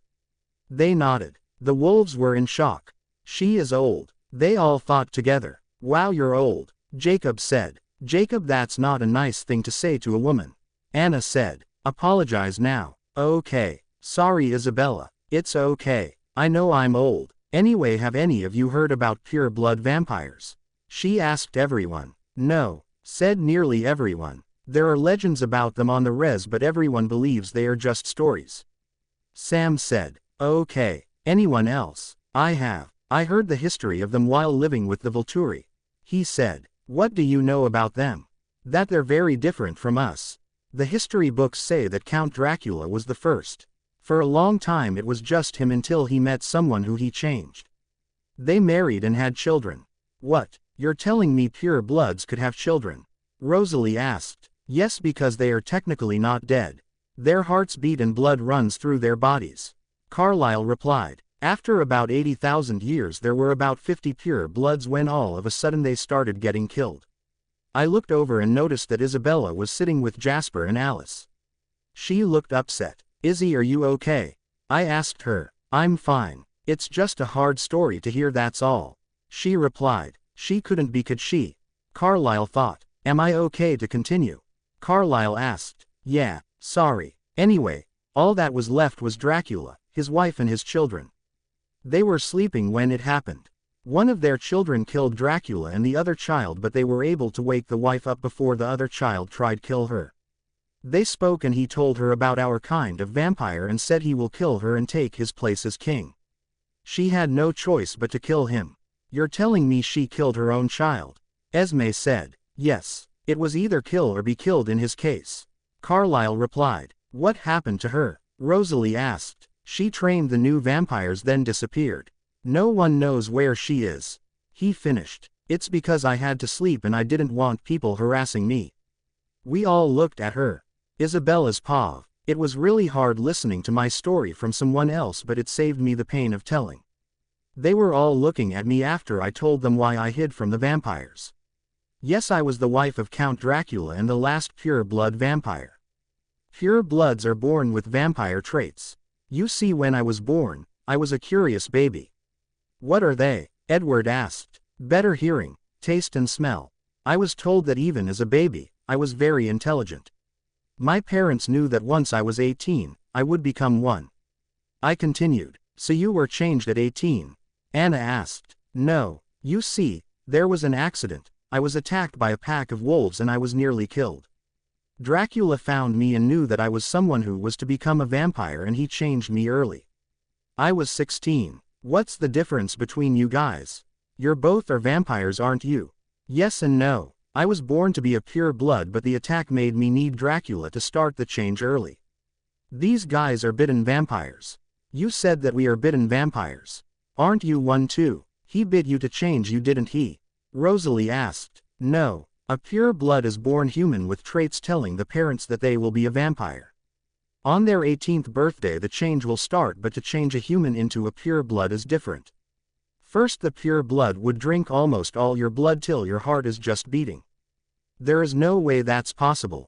Carlyle interrupted. It is, considering I am here. Anyway, once you get to that point, the vampire will bite their own wrist and feed you their blood. The bite that they give you causes you to need the blood from the vampire to change. Wow, that is so different to our change. Does it hurt like ours does? Carlyle asked. The first bite, yes, but other than that, no. It takes a day or so for the change, but because I was only few years away from the change itself, it only took 4 hours. Wow. After I woke up, he taught me everything I needed to know about being a vampire. After 100 years, he asked me to marry him. By then there were about 20 pure bloods and he ruled them. I continued. We married, and 100 years after that I fell pregnant with our first child. I miss you, Lucas. I wish I didn't have to destroy you. I thought sadly. Isabella, are you there? Esme asked while waving a hand in front of my face. Huh, sorry, what did you ask? I replied. I asked what was the child and what did you name it? She said again. We had a son and named him Lucas. I replied. By the time I fell pregnant again there were close to 50 vampires around.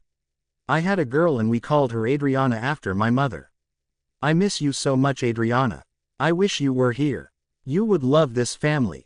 That was so sweet. So where are they now? Emmett asked. I'm getting to that. It was just after Adriana's 80th birthday when vampires started disappearing and a new creature was the cause of it. People who saw it said that they were similar to us. We decided to sleep early to protect ourselves from this new threat. I stopped and looked down. This was the hardest part for me to talk about. I felt arms wrap around me. Are you okay? Alice whispered. It's just a really hard part to talk about. I replied. Do you want Jasper to help you? That would help, I think. Jazz. Instead of answering, he sent a wave of peace to me. Thanks. I don't know how long we had slept for when Adriana woke me up screaming.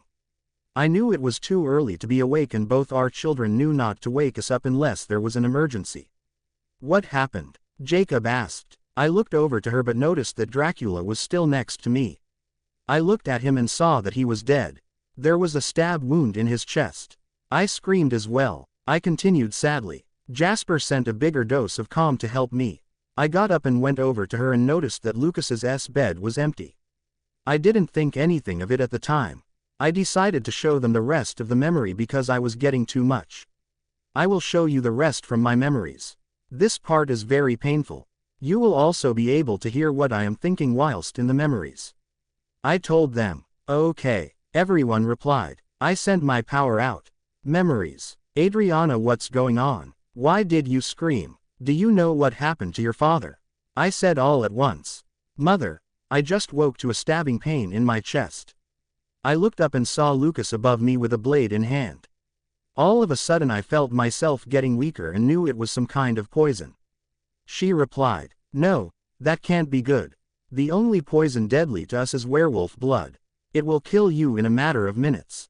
That is what is happening. Do you think that is what happened to your father as well?" "I think so." She coughed. It was then I noticed that the bleeding was slowing down. I knew there was nothing I could do, but I tried anyway. "Please let me try to heal you."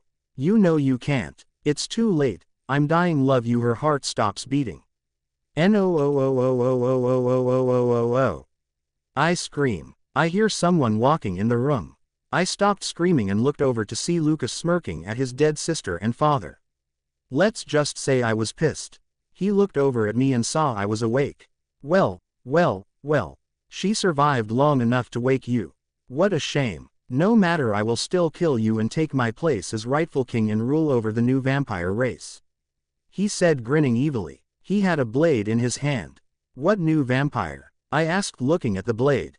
"I bet that's the blade he took the life of Adriana and Dracula with. I thought I created a new vampire race. One that is stronger than us," he replied, walking over to me. "I will kill you for what you did," I said, getting up out of my bed. "Not if I kill you first. Do you really think you can? I never told you or Adriana that I have more than one power," I said. I dropped into a crouch and started summoning fire. "What? Vampires only have one power?" he said. "No, I only told you one of my powers. My power is to create powers, and now I will finish you off for what you did." As I said this, I sent the fire that I summoned at him. "No," he screamed. The fire hit him and it destroyed him instantly. Afterwards I sat on the ground crying. I had lost my husband and daughter, all because Lucas was jealous of his father. Memory ended. Everyone looked shocked. "So Lucas was the reason we were created?" Carlyle asked. "Yes. He hated the way Dracula ruled our world, so he thought he could make a more powerful race," I replied. "Was that the blade that Lucas used to kill Dracula and Adriana?" Esme asked. I pulled it out. "Yes. I found that it is useful because it can be a painful torture device, but it is also can destroy you in one swipe of the blade at a distance." "Why did you kill Lucas?" Jacob asked. "He was going to kill me. It was kill or be killed in that situation." "So what did you do after that?" Carlyle asked. "I trained the new vampires as it said in the legend. I wanted to study them to find out what the differences were." "There are many differences between us." "What are they?" Edward asked. "You could go out in the sun and all you do is sparkle, where if a pure blood went out they would start to burn after about an hour, but can go out on cloudy days. I am able to, but I need to shield myself. Your skin is slightly stronger and your body is filled with venom instead of blood. Also you can't shape-shift, have children or sleep. So that's why you asked us to come to your house that first week." Edward sighed. "Yes, I wasn't ready to reveal my identity. My shield around me is visible in the sun." "What can you change into?" Emmett asked. "Anything," I replied. "So what do you feed on?" Sam asked. "Blood, like every vampire," I replied. "The standard way." "Yes," I started to say. "Well, you can't live here." "Why not?" "I was here before your very first shifters shifted. I shifted to help the first shifter and they gave me permission to stay here. I even trained them in fighting." "So you're the Isabella in our history books?" Jacob asked. "Yes. Have you tried feeding on animals?" Carlyle asked. "Yes, and it nearly killed me. Animal blood makes me sick," I replied. "Anyway, I'm going to have to go. I need to feed as soon as possible." "Why didn't you say something? We have kept you here near humans and it's killing you." "I apologize," Carlyle said. "It's fine. I'm not that bad at the moment. I could last another few hours, but it is uncomfortable. My eyes are only very dark brown. Once they turn black, then I need to feed sooner. The only reason I need to feed in the first place is because I used a lot of power earlier." "Wow. Well, go and we will continue this tomorrow. We need to decide what our plan of action is going to be." I left then and went hunting. After I finished, I went home and sat to watch the stars for the rest of the night, remembering about Dracula, Adriana and Lucas. The next day, Isabella's pav. I went back the next morning with my cloak on. I walked up to the door and knocked. Esme answered the door. "Isabella, good morning. Come on in," she said. "Good morning, Esme. Thank you. How are you doing this morning? Where is everyone?" I asked. I'm doing well, and they went out hunting earlier to prepare for what's to come. She replied. How was your hunt? Good. Found a rapist and fed on him. I should be good for few months now unless I use my powers heaps. Is that what you feed on? Yeah, I don't like people who do that. I walked into the lounge room and placed my cloak over the chair. We both heard a knock at the door. Esme went and answered it. Good morning, Sam and Jacob. Good morning, Esme. We were wondering if we could possibly listen to what's going to happen with this war. I walked into the hallway. It's no problem. If you boys and the rest want to help in this war, I can protect your land while you are away and help with the separation from your imprints. We will need all the help we can get. I said. You would do that? Jacob asked. Of course. Thank you. For a vampire, you don't seem all that bad. Sam said. As I said yesterday, I'm not your typical vampire. I lived as a human for 16 years. Do you guys need anything? Are you hungry? Esme asked as they went to sit down in the lounge room. No thanks, Esme. Sam replied. Everyone walked in. Good morning, Isabella. How are you? Carlisle asked. I'm good. How was your hunt? I replied. It was fine. We thought that we need to be prepared for anything. I understand. They walked into the lounge room and saw the wolves. Good morning, Sam, Jacob. I'm guessing that you're here to hear what's going to happen. Carlisle asked. Yes, we want to help because I believe that this will affect us as well. Sam replied. What's the plan? Emmett asked. Well, I think we need to phone the Volturi and find out if they know anything about this war. I replied. I agree, and Alice, you should try to see if you can see their numbers and what they are up to. Carlisle said to her. I've been trying since the battle and haven't seen anything. I will see what I can do. I started vision looking. Carlisle's paw. I noticed Isabella going into a trance of sorts. I probably should contact the Volturi. I said to no one in particular. Yeah, Edward replied. I started walking away. Wait, Carlisle, can you call them in here? I heard Isabella say. Sure, I will be back in a moment. I replied. I walked to my office and grabbed my phone. I walked back downstairs and I rang Arrow. Hello, Carlisle, how are you and your family? He asked. Hello, old friend, we are doing fine. Edward found his soulmate a few months ago. I replied. That's lovely. So, what is the reason for this call? The other day we were attacked by over 40 vampires.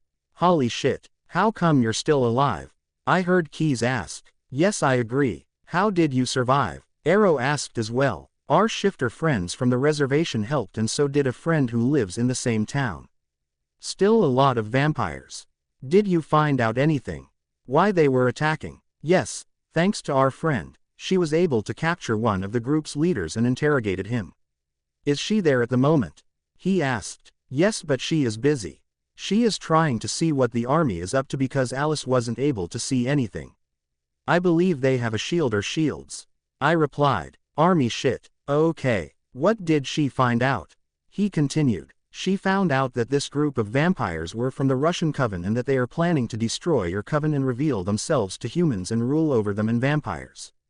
They plan on attacking in a year with all the covens and nomads that hate you and with newborns they create. I told him. How would they do this? We have many powers that would easily take them down no matter how big the army is, and many vampires who would join us. I mentioned this too, and they told us that they have many people who can neutralize powers. I heard destruction going on the other end of the phone. Hang on a second. He put the phone down. I heard him talk to Keys. Keys, calm down, we won't let that happen, he said before coming back to the phone. Sorry about that. How come we haven't heard about this?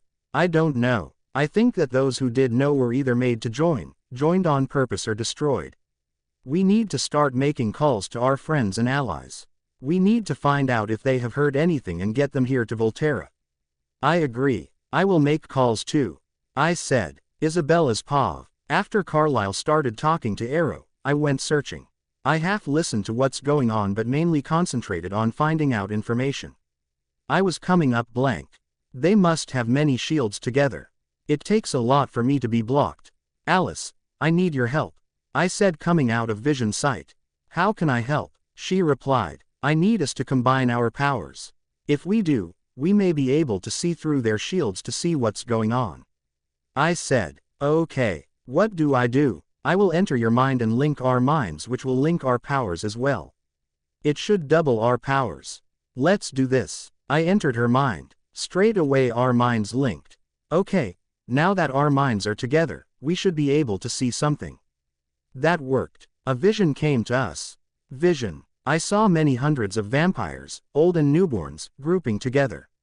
I see the leaders of the Russian coven, Dominika and Bogdan, standing in front of the vampires. Hello everyone. We welcome you here to help fight in the war against the Volturi. We were planning to attack in a year, but we have found some of their guards on the outskirts of Russian territory. We attack in 6 months. The crowd cheered. Bring out the prisoners, he said and signaled to the people to his right, and they walked up dragging Jane and Alec. The crowd cheered even louder. They were about to walk onto our land when we intercepted them. Torture them, find out what they know, then take them to where you found them and destroy them. They are the Volturi's greatest weapon. Without them they are weakened greatly. They dragged them away as the crowd cheered and yelled for their venom. Vision ended. Alice, warn Arrow. I will see if I can save them. I told her. I grabbed my cloak and teleported out of there. Alice's paw. Okay. We will talk again soon. Please keep me posted on what they say. Arrow replied. I heard that and noticed that Carlyle was about to hang up. I ran to him and grabbed the phone. Arrow, hang on. Our friend and I just got a vision. I said quickly. What have you seen, Alice? He asked. Is there anyone near the Russian border? I asked. Yes. Jane, Alec, Felix and Dmitri are there. Why? He asked. You need to contact Felix and Dmitri. Jane and Alec are in trouble. I replied. What happened? Anyway, how were you able to see, since I heard you weren't able to? Our friend, Isabella, joined her seeing power with mine, which enabled us to see through their shields. Jane and Alec were captured and taken in. The vision was of the Russian coven. They said that they will attack in 6 months instead of 12 because they found them near their land. The crowd cheered as they brought them out. They were going to torture them to find out what they know and destroy them because they are your greatest weapon. The crowd cheered and yelled for their venom. Shit. Keys, call Dmitri and get him to find them. Arrow said to Keys. On it, he replied. I heard the conversation. Master. I heard one of them say. Where are Jane and Alec? Keys asked. We separated to cover more ground. He replied. Find them. They have been captured by the Russians. They are planning war against us. Shit, he said. The voice went quieter. Dmitri, you need to track down Jane and Alec. They are in trouble. We will find them. He hung up. They will find them. We will keep you posted. Arrow said. Thank you. We hang up. Isabella's paw. I arrived at the Russian border, in the forest clearing that I had seen them at, and saw that they were about to chuck the bodies into the fire. I put out the fire before the limbs reached it. Huh, who did that? One of them asked. I recognized them. Well. Damien, I would have thought after the last battle with the ruling party would have stopped you from joining this attack, but I should have known. I threw off my hood and walked out of the trees. They looked at me. Oh shit, it's Isabella. Damien said, looking scared. Set them free and I might save you. Never. One of the others said. Attack her. They dropped the limbs and they all attacked. I surrounded them in a shield. Luca neutralized her power. Damien said when he saw that they were surrounded by my shield. It won't work. Luca said. I destroyed everyone but the youngest one. Of course it won't. I am a very powerful vampire. I want you to tell you masters that Isabella is with the Volturi in this war, and if they still want to fight I will destroy them and anyone that is with them. She ran away. I walked over to the bodies of Jane and Alec. I picked everything up and moved them away from the border into the forest. A few miles in, I found another clearing and stopped. I started putting them back together. After a few minutes they were together, but their limbs weren't attaching and weren't conscious. I reached into my cloak and grabbed out a vial of my blood. I poured a few drops in each of their mouths and saw that they started healing. I heard 2 footsteps heading this way. I turned into shadows and waited. Just then Jane and Alec woke up. Huh, we're alive. Last thing I remember was getting attacked by 10 vampires and not being able to use my powers. Being taken to a clearing where everyone cheered when they saw us. Someone saying torture them for information. The crowd yelling for venom, being tortured. Then nothing. Jane said, sitting up. I know. Me too. Alec replied as he did the same. Two men ran into the clearing just then. I saw that they were a part of the Volturi guard. Jane, Alec, you're alive. We were told that you were captured and possibly destroyed. One of them said, how come you're alive? I don't know. Jane replied, you're alive because of me. I said as I transformed back. They all jumped. Who are you? One of guys said, getting in a crouch. I come in peace. I saved them. I saw what happened and came to their rescue. I said. He stood back up. How did you save them if you're human? The other one said, I'm not human. I'm immortal. I replied. Jane and Alec ran to me instantly and hugged me. Thank you, thank you, thank you. They both said, it's no problem. Now I think we should get you two fed before I take you all home. Huh, I don't feel thirsty. Jane said. Me neither. Alec said as well. That's because I gave you a few drops of my blood which healed you up and reduced your bloodlust for a short period of time. I replied. Oh okay, let's head to the nearest town and feed. Jane said. You guys can feed also if you wish. I will guard. I said to the other guys. I found out that the guys' names are Felix and Dimitri. They were with Jane and Alec before they went separate ways to find out information on vampires in the area. Arrow had called and told them what Alice told him. They decided to hunt in the town of Donetsk. I decided to stay in the forest just outside of town to keep watch in case the vampires came looking there. They came back about 20 minutes later. The bloodlust kicked in just before I fed on a human. Jane said, thank you, I wouldn't have made it otherwise. Me too. Thanks. Alex said, that's fine. Anyway, I think it's time I take you guys back home. Let's go. The jet is at a small airport just a few miles away. I went into Vision. Vision. We arrive at the airport and everyone got in the plane bar me when the plane exploded, killing everyone before I could protect them. Vision ended. We can't do that. I just saw that we will reach the plane and everyone gets inside and it explodes. I said, coming out of the vision. You're a seer? Jane asked. Yes, among other things. Shit, I guess we will run there then. Felix said. I have a better idea. I said and teleported them away. We landed in the forest just outside of Volterra. Everyone fell on the ground. Whoa, what just happened? Felix asked as he got up. I just teleported us to Volterra. We now just have to wait till the sun goes down, then we can head inside. I replied. Wow, how many powers do you have? Alec asked. Not sure. I lost count a long time ago.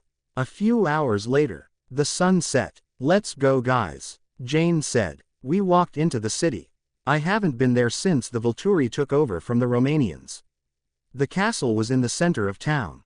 It had not changed since then. We walked up to the clock tower and entered through there. We entered the hallway where I saw a human sitting at a computer. Can I help you? She said to me. Gianna, let us through. Jane said as she came into view. Jane, Alec, I'm sorry, I didn't see you. Go right in, she said. We walked to the doors. Dimitri and Felix opened the doors. I stayed just inside the doors and transformed into shadows. Arrow, we should send more people to help find them. I heard one of them say. It has been a few hours. Keys, Dimitri will be able to find them. The one I know as Arrow said. Master, we have returned and they are alive. Dimitri said as they reached the thrones and bowed. Dimitri thanked God. Jane, Alec, what happened? Arrow asked. We arrived near the Russian border and decided to separate to search on what the vampires traveling there were doing. Alec started. After searching for a few days and were about to head back to the meeting point when we were surrounded by 10 vampires. Jane continued. We tried to talk to them but they didn't want to talk. They just attacked. I tried to use my gift but found I couldn't. Jane tried as well and couldn't either. They took us to a clearing where everyone was and they cheered as we were brought out. They said that they will torture us for information then destroy us. The crowd yelled for our venom. They then tortured us and that is the last thing I remember. Alec finished while shuddering. Me too. Dimitri, Felix, did you get to them before they were destroyed? Marcus asked. No, Master Marcus. We arrived to see them in one piece and waking up. Dimitri replied. After we spoke to them. This girl appeared and explained that she was the one who saved them. Felix explained. Where is this girl? Keys asked. She was with us when we walked into the castle. Jane said, looking around for me. I'm here, I said as I changed back and walked out. A few vampires and Keys ran forward and attacked. I threw up a shield and shocked them. They went down instantly. What the hell? Who are you? Keys asked as he got up. That's the thanks I get for saving 2 of your coven members, and you wonder why I hid when I came in. I said, my name is Isabella, and before you say it, I am immortal. Wait, you're the one Alice mentioned. The one who helped see the attack, but how were you able to get there in time? Forks is a long way away from the Russian border. Arrow asked. Yes, I am that Isabella, and I teleported myself there. I got there just as they were about to be thrown in the fire. I saved them and brought us all here safely. If Dmitri and Felix had gotten there earlier and saved them, the plane that they were traveling back on would have killed them. I saw a vision of the plane exploding after they were on it. I said, thank you. He replied, so what else did you see in the vision? There must have been more. Alice only explained the attack to me. I saw over 2,000 vampires. Many of them hate the way you rule, while others were forced to join. I recognized many of them. Most of the Asian and Japanese continent vampires have joined, as well as the Russian continent vampires. They all have created newborns which make up 2/3 of the army. Shit, that is too many. We need to call in our allies. Marcus said. Isabella, may I see what you have seen? Arrow asked as he started walking down to me. You won't, I started to say. Keys interrupted. Arrow, don't get too close. She is probably working with these vampires. Keys said, jumping in front of him. I am not working with these vampires. I destroyed the vampires that had Jane and Alec captured. Why would I destroy those who are with the Russians if I am a part of it? I replied. So you can take over. He said challengingly. I don't think we should trust her so easily. I say we destroy her. Are you challenging me, sir? Yes. I don't trust you, he said, walking down the stairs. So be it, I replied. I took off my cloak and walked over to Jane. Can you hold this for me? I asked her. Of course. I walked back into the center of the room. He stood there waiting for me. To make it fair, I will not use any of my powers. Keys attacked. I dodged the attack and waited. I can sense something. Does he have the ability to learn the paralyzing attack? I thought. He came at me again, but this time I ripped his arm off. He flinched and tried again, but I just hit him in the back to paralyze him. He fell on his face. I turned him over. I can't move. I thought you said you wouldn't use your powers. He said from the ground. I didn't use my powers. That attack is a physical one. I said. I walked over to Jane to get my cloak. For now you can stay there till I think you learned your lesson. I said. I looked back at Arrow. As I was about to say before I was rudely interrupted, you will not be able to see into my mind, Arrow. I am a shield amongst other things. Okay, I will have to take your word for it. Were the Romanians there? I know they hate us. He asked me. No, they promised me a long time ago, after the war with you, that they wouldn't attack your coven. They are loyal to me. I said. So you are loyal to the Romanians? See, I told you she's dangerous. He said from the ground. I am dangerous, yes, but only to those who attack innocent people. I said. I glared at Keys. I have watched your coven since you started ruling, and you rule fairly. The Romanians' rule wasn't the best, and it was thanks to your coven that humans don't know about us anymore. It was becoming too dangerous with all the new technology out. So the Romanians are not part of this war? Marcus asked. No, but I can get them to join our side in this fight. I have known for some time that they wanted to make peace with you but didn't know how. They were worried that if they came here, you would attack them without talking to them first. I replied. Arrow's paw. It has been 6,000 years since I was turned into a vampire, and I have never found my soul mate. I turned Marcus and Keys 50 years after and found my twin sister, Didim, who was turned a few years after I was. They all found their mates early in this life. Marcus found his in my sister, and Keys found his in a woman that came to visit after we took over from the Romanians. I have been searching but couldn't find her. I feel so alone. Today I arrived in the throne room and noticed that I was the first one there as usual. We were waiting to hear from Jane and Alec. Felix and Dmitri were near the Russian border, checking on the vampire activity that was going on there. While sitting there, I heard my phone ring. Marcus and Keys walked in and sat down as I looked at it. It was Carlyle. Hello Carlyle, how are you and your family doing? I asked after I picked up. Hello old friend, we are doing fine. Edward found his soulmate a few months ago. He replied. That's lovely. So, what is the reason for this call? The other day we were attacked by over 40 vampires. Oh my god, how did they survive? I thought. I looked over at Keys, who growled at what we heard and saw that he was thinking the same thing. Holy shit, how come you're alive? Keys asked. Yes, I agree. How did you survive? I asked as well. Our shifter friends from down on the reservation helped, and so did a friend who lives in the same town as us. That is still too many for 13 people or so. Still a lot of vampires. Did you find out anything?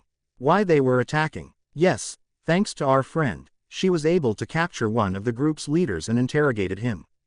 That's good. Is she there at the moment? I asked. Yes, but she is busy. She is trying to see what the army is up to because Alice wasn't able to see anything. I believe they have a shield or shields. He replied. Army shit. Hopefully she will see something. I thought. Army shit. Okay. What did she find out? I continued. She found out that this group of vampires were from the Russian Coven and that they are planning to destroy your coven and reveal themselves to humans and rule over them and vampires. They plan on attacking in a year with all the covens and nomads that hate you and the newborns they create. He told me. Should I remember what happened the last time when they fought the ruling party? It was with the Romanians. I was a young vampire. It took a lot of people to defeat them and they had the last pure-blood vampire. I thought, but we have a bigger army than them and with greater powers.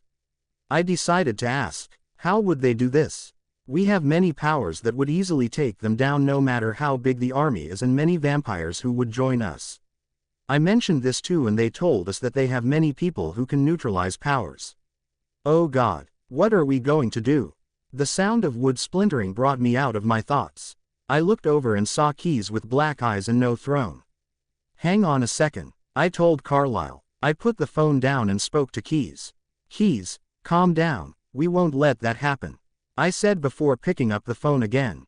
Sorry about that, how come we haven't heard about this? I don't know. I think that those who did know were either forced to joined on purpose or destroyed.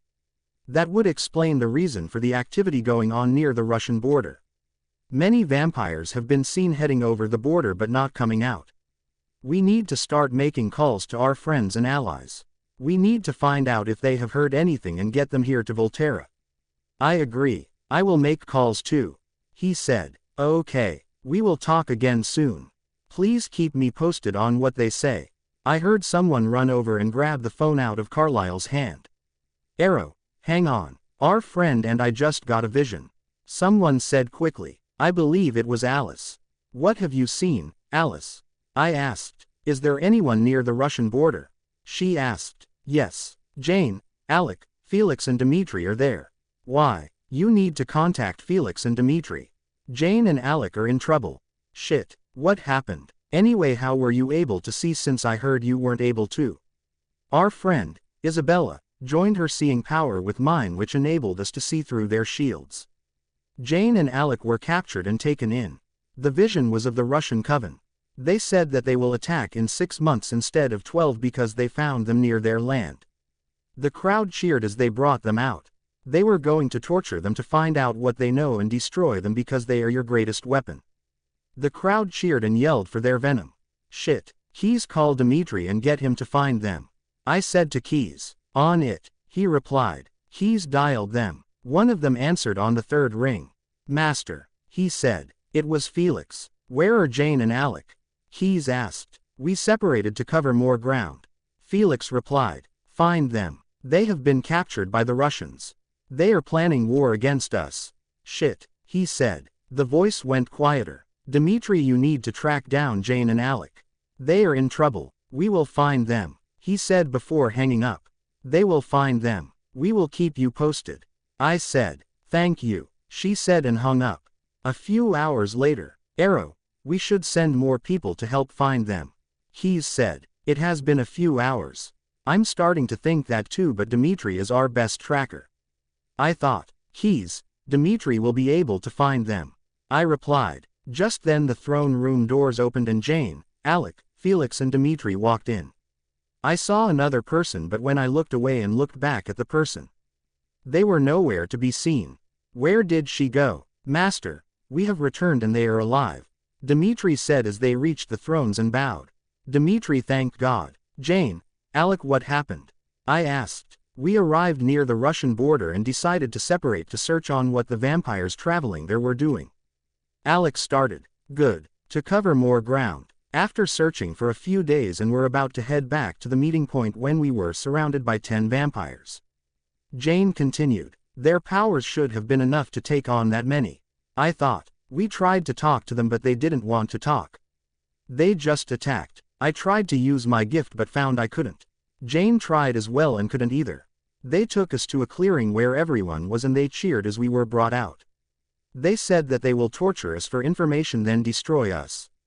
The crowd yelled for our venom. They then tortured us and that is the last thing I remember. Alec finished while shuddering. Me too. Shit. Good thing they don't know what Alice told me. I thought. I looked at Dmitri and Felix. Dmitri, Felix, did you get to them before they were destroyed? Marcus asked. They must have considering they're both here. No, Master Marcus. We arrived to see them in one piece and waking up. Dmitri replied. How come they are alive then? Most people would have destroyed them if they were found ripped apart. After we spoke to them, this girl appeared and explained that she was the one who saved them. Felix explained. So someone did save them. Was it the girl I thought I saw when they walked in? Where is she now? Where is this girl? Keys asked. Huh, she was with us when we walked into the castle. Jane said, looking around for her. Where is she? I'm here. I heard someone say. I looked to the doors and there she was. I also heard a heartbeat. How the hell did you hide? She is human. I noticed Keys and a few other vampires attack her. Next thing I see, they all fall to the ground just short of the girl convulsing as if shocked. What the hell? Who are you? Keys asked as he got up. That's the thanks I get for saving 2 of your coven members and you wonder why I hid when I came in. She replied. My name is Isabella and before you say it, I am immortal. I understand why she hid now. She would have been seen as human and attacked straight away. I thought. Wait. Did she say she was Isabella? Could she be the one Alice mentioned? Wait. You're the one Alice mentioned. The one who helped see the attack, but how were you able to get there in time? Forks is a long way away from the Russian border. I asked. Yes, I am that Isabella and I teleported myself there. I got there just as they were about to be thrown in the fire. I saved them and brought us all here safely. If Dmitri and Felix had gotten there earlier and saved them, the plane that they were traveling back on would have killed them. I saw a vision of the plane exploding after they were on it. She said. Wow, she is powerful. A seer, shield, teleporting ability and invisibility. I looked at her properly. She had golden brown hair and dark brown eyes. A slender body in a black cloak. She is beautiful, I thought. Thank you, I replied. So what else did you see in the vision? There must have been more. Alice only explained the attack to me. I saw over 2,000 vampires. Many of them hate the way you rule while others were forced to join. I recognized many of them. Most of the Asian and Japanese continent vampires have joined as well as the Russian continent vampires. That is a lot of vampires. I thought, shit, that is too many. We need to call in our allies. Marcus said. Isabella, may I see what you have seen? I asked as I started walking down to her. You won't, she started to say. He's interrupted. Arrow, don't get too close. She is probably working with these vampires. Keys said, jumping in front of me. God, Keys, why would she help us if she was with the enemy? I thought. I am not working with these vampires. I destroyed the vampires that had Jane and Alec captured. Why would I destroy those who are with the Russians if I am a part of it? She replied. So you can take over. He said challengingly. I don't think we should trust her so easily. I say we destroy her. God, Keys, I thought as I rolled my eyes. Are you challenging me, sir? Yes, I don't trust you, he said, walking down the stairs. So be it, she replied. She took off her cloak and walked over to Jane. God, she has a nice body, I thought while admiring her. Can you hold this for me? She asked her. Of course. She walked back into the center of the room. He stood there waiting for her. To make this fair, I will not use any of my powers. He's attacked. She dodged the attack and waited. Wow, she's quick. He went at her again, but this time I saw her attack and take an arm. He flinched and tried again, but this time she hit him in the back.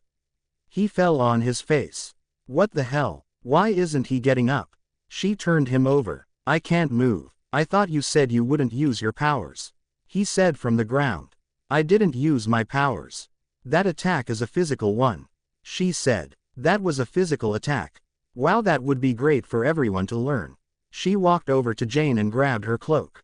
For now you can stay there till I think you learned your lesson. She said. She looked over at me. As I was able to say before I was rudely interrupted, you will not be able to see into my mind, Arrow. I am a shield amongst other things. Okay, I guess I will have to trust her. She did after all save Jane and Alec. I thought, okay, I will have to take your word for it. Were the Romanians there? I know they hate us. I asked her. No, they promised me a long time ago, after the war with you, that they wouldn't attack your coven. They are loyal to me.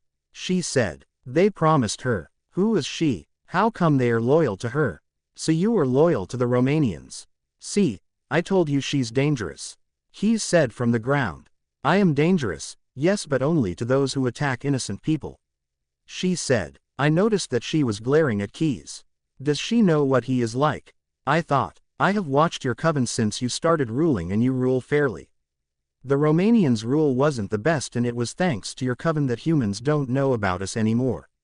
It was becoming too dangerous with all the new technology out. So the Romanians are not part of this war? Marcus asked. No, but I can get them to join our side in this fight.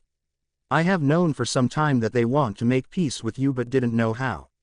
They were worried that if they came here, you would attack them without talking to them first. She replied. True. Keys wouldn't give them the time of day. How will you contact them? They don't use technology. Marcus asked. I will be traveling around in the next few months, contacting my many friends and allies plus the vampire covens you or I know. I will be back before the battle.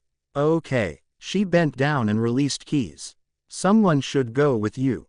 I said. Why? I can take care of myself. She replied. No powers work on them. Someone with no powers should accompany you. I continued. Since you mention it, I was thinking of asking someone to come. You see, earlier I sensed someone with the paralyzing ability. Paralyzing ability. Is that what you did to me? Keys asked. Yes. It only lasts till someone reverses the attack. She replied. Wow, that's scary. Being at the mercy of someone without being able to move. Isn't it just a physical attack? You said that it was. Couldn't anyone learn it? I asked. Yes, it is a physical attack, but it is an attack that needs certain abilities and attributes to use it. I haven't found anyone, until now, who has these skills. Wow, who is it? I asked. Keys. What? Who would have thought it would be him? What? I have no special abilities or attributes. I don't even have a power. Keys said, shocked. You don't need a power to learn this. These abilities and attributes are special qualities that very few creatures have. I sensed it in you when you attacked after challenging me. She replied. Really? Yes. I would love to learn this ability, but I have a soulmate. It would be impossible for us to be apart for that long.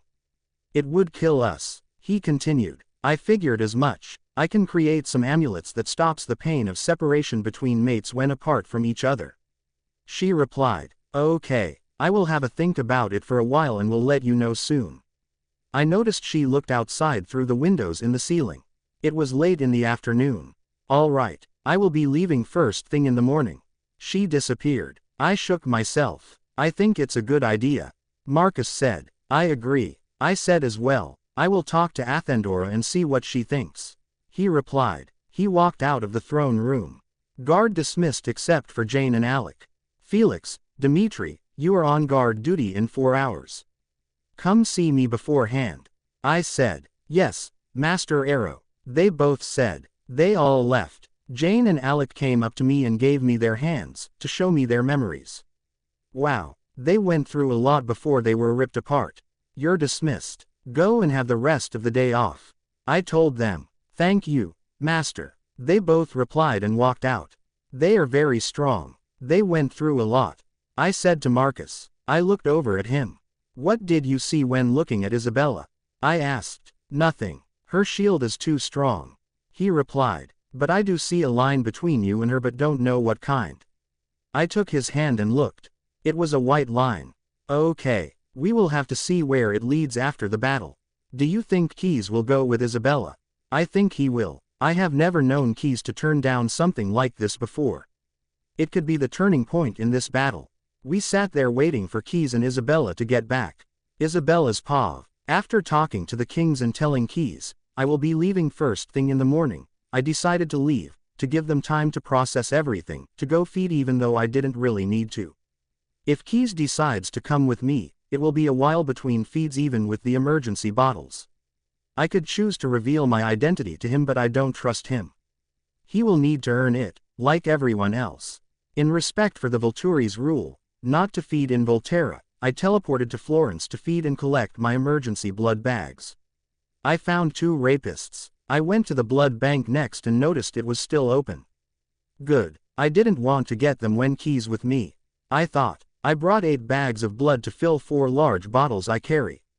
I filled the 2 I have at the moment with 4 bags and placed the other 4 in one of the pockets in my cloak until I grabbed my backpack from home. A few hours later, I teleported back to the Volturi's lobby. Dimitri and Felix were standing at the door, guarding the throne room.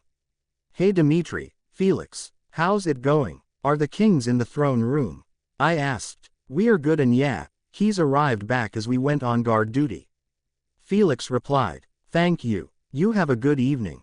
I told them. You too. I walked to the doors and they opened them for me. Isabella is back, masters. Felix said as I walked in. Thank you, Felix. Arrow replied. I saw all of them sitting there, a woman standing behind Keyes and the guard all around the room. That must be his soul mate. I thought. Good evening everyone. How's everything? I asked as I walked up to the thrones. Good evening Isabella. Everything is well. Just adding more security measures. Arrow replied. Good idea. You don't know when one of them will infiltrate the guard and attack. I looked at Keyes. Have you decided if you're coming with me or not? Not at this stage. You see, I was wondering if my mate and I could speak to you before making a decision. Keyes asked. Of course. Is there somewhere we could talk privately? I replied. My office is soundproof. They were designed that way. Okay. Let's head there. Is that okay with you, Arrow? Keyes asked Arrow. No problem. I'm sure Isabella can protect you both if something happens. Arrow replied. I left with them and traveled through the corridors until we reached a door. We entered and I sat in the chair across from the desk, closest to the door. They both sat opposite me. Okay. What would you like to know? This is my mate Athendora. He started. Hello Athendora. It is lovely to meet you. I said. Hello Isabella. Same to you. He's told me that you sensed an ability in him. She said. Yes, I called it the paralyzing ability. It paralyzes someone so you can talk or interrogate them without attacking you. I explained. Nice, but we were told he doesn't have abilities or powers. She continued. True, but you don't need powers to learn this. Just certain attributes and abilities. I sensed it in him when he challenged me. You challenged her. Are you nuts? I can sense that she is dangerous. She said while glaring at him. I felt like I couldn't trust her. I thought she was going to destroy us. Keyes replied. It's okay. Thanks to him challenging me, we found out he had a talent no one knew he had. I said, defending him. Yeah, if she can help with the pain of separation, I think you should go. It would be worth it, and you never know, it might be the turning point in this war. She said to him. I agree. He looked at me. I will come with you. I would love learn this skill. Excellent. We leave soon. I summoned the earth ability and created the necklaces. I gave them to each of them. Hold these between your hands, close your eyes and concentrate on your bond to the other person. Put all your love and feelings in it until I finish saying the verse. They both nodded and closed their eyes. I felt them start sending their love. I began the verse. Clamavero duo elementa seorsum protegant. Aqua expiationis linear dolorem. Ignis, ut sues nexu candentis. Terra, ad animas eorum obligare ad hec manilia. Eram vivificit nexu cum illis pariter et spiritus distere concessit. Elementa adunare et patiture. I said in Latin. English translation. I call upon the elements to protect these two people while apart. Water, to soothe the pain of separation. Fire, to protect their glowing connection. Earth, to bind their souls to these necklaces. Air, to revive their connection when together again in spirit to allow for them to be apart. Elements unite and allow. I felt the elements swirling around me as I said the verse. At the end of the verse, I felt a small piece of their soul and elements enter the necklaces. It is done, I said. They both opened their eyes. What was that language? Keys asked. Latin. Now place the necklaces on each other's necks, then we will test if they work. I replied. Okay, but how? Athendora asked as she put her necklace around Keys's neck. Keys did the same for her. Keys and I will travel back to the throne room and you will stay here. If they work, you won't feel any pain or discomfort at all. After 5 minutes, come to the throne room and let me know if it works. If not, I will need to do it again. I replied. Okay. Keys and I walked back to the throne room. Wow, I still feel she is with me. Normally, it is uncomfortable at this distance but bearable. He said shocked. We arrived at the doors to see Felix and Dimitri still guarding them. That is what the necklaces are designed to do, I said as we walked up to them. Master. They both said and bowed. They looked at me. Isabella. They stood up and opened the doors. Brother, Isabella. Arrow greeted us, as we walked to the stairs. I stopped at the bottom while Keys continued up the stairs to his throne. I have made a decision, he said as he sat down. I will be going with Isabella. Hang on a moment. Isabella, please come and join us up here. We wish to speak to you before you both leave. It is only an hour before dawn. Marcus said. He looked at Jane. Jane, please go and grab a chair for her. Yes, master, she said and walked out. She came back a few seconds later with a chair. She placed it in front of the kings. I walked up to them and sat down. Thank you, Jane, I said and smiled at her. No problem. She smiled back. Wow, I haven't seen Jane smile like that to anyone but her brother before. Arrow said shocked. Maybe because I saved her and her brother. I replied. Anyway, so what's the plan? Arrow asked. I will be taking Keys to all your allies and searching along the way for any nomads and friends of mine. I know a lot of shapeshifters and other supernatural creatures who are loyal to me, who will help us in this fight. But how will we know if you sent them? Marcus asked. I summoned my earth power and created a blue jewel and made a necklace. They will have this. I will say a verse that will make it change color unless it was given to that person by me. I replied. Will it be the same one you said to make these necklaces feel like my maid is still in the same room? Athendora said as she walked into the room. She came and sat on Keys's lap. No, but I'm glad that they worked for you as well. What necklace? What does it do? Arrow asked interested. They both pulled out their necklaces. She said something in Latin about the elements and now we don't feel pain or discomfort while apart. I am able to go with her now. Keys said. It was a verse in Latin. I pretty much asked the elements to protect their soulmate bond while apart. It puts a small portion of their soul in the necklace so they will always be together in soul. I said. Wow, I have never heard of such a thing. Marcus said. Me neither. Arrow said also. Anyway, with this one, if you touch the necklace and it changes color, they possible stole it and killed the coven that had it. Hold them down and read their thoughts. Okay, Arrow said. What do I need to bring? Keys asked. We will be stopping in Seattle, before seeing the Cullens, to get supplies. I also need to stop at my house. I replied. Okay, what about cloaks? Would mine be okay? I don't know. Would you go and grab it so I may see if it could be used? Athendora, could you please go and get it for me? Don't need to, I brought it with me, she said as she turned and picked up a bag and pulled it out. I looked at it. It was very similar design to mine. It's good. That just saved me time, making one. They are very similar. I said. Okay, if there is nothing else we need to discuss, I would like to leave. Keys put on his cloak on as I stood up. I concentrated on the earth power again and created a circular jewel. I passed it to Arrow. If anything happens, hold the crystal in your hand and call me mentally. I will contact you instantly. If you're in trouble, Keys and I will be here as quickly as we can. Thank you. Have a good trip. Keys grabbed his cloak from me. He kissed Athendora and followed me down the stairs. He placed his cloak around his shoulders. We will Goodbye. I said. Goodbye. Keys said as well. Goodbye Keys, Isabella. Good luck with your training. Marcus said. Goodbye. Arrow said. I touched Keys's shoulder and teleported us out. Seattle. Isabella's paw. We are arrived in Seattle. I had teleported us to an alleyway. Keys was a bit shaken, but after a few minutes he was all right. Where do we go from here? He asked. We need to get you a backpack and bottles. You need to store and carry blood. I replied. What for? There are always humans around to feed on. While you are traveling, you never know when you need blood in an emergency. I have bottles also. They contain fluids for myself, and it would do you good to do the same but with blood. Good point. The few times I have traveled, when I have been injured, I had to drag myself somewhere to get a human to feed. We traveled to the camping store and brought a good-sized backpack and bottles. I need to get some supplies, while we are here. Do you mind going to get the blood bags yourself? I asked. No problem. You will need at least 8 bags, but if you choose, you may get more.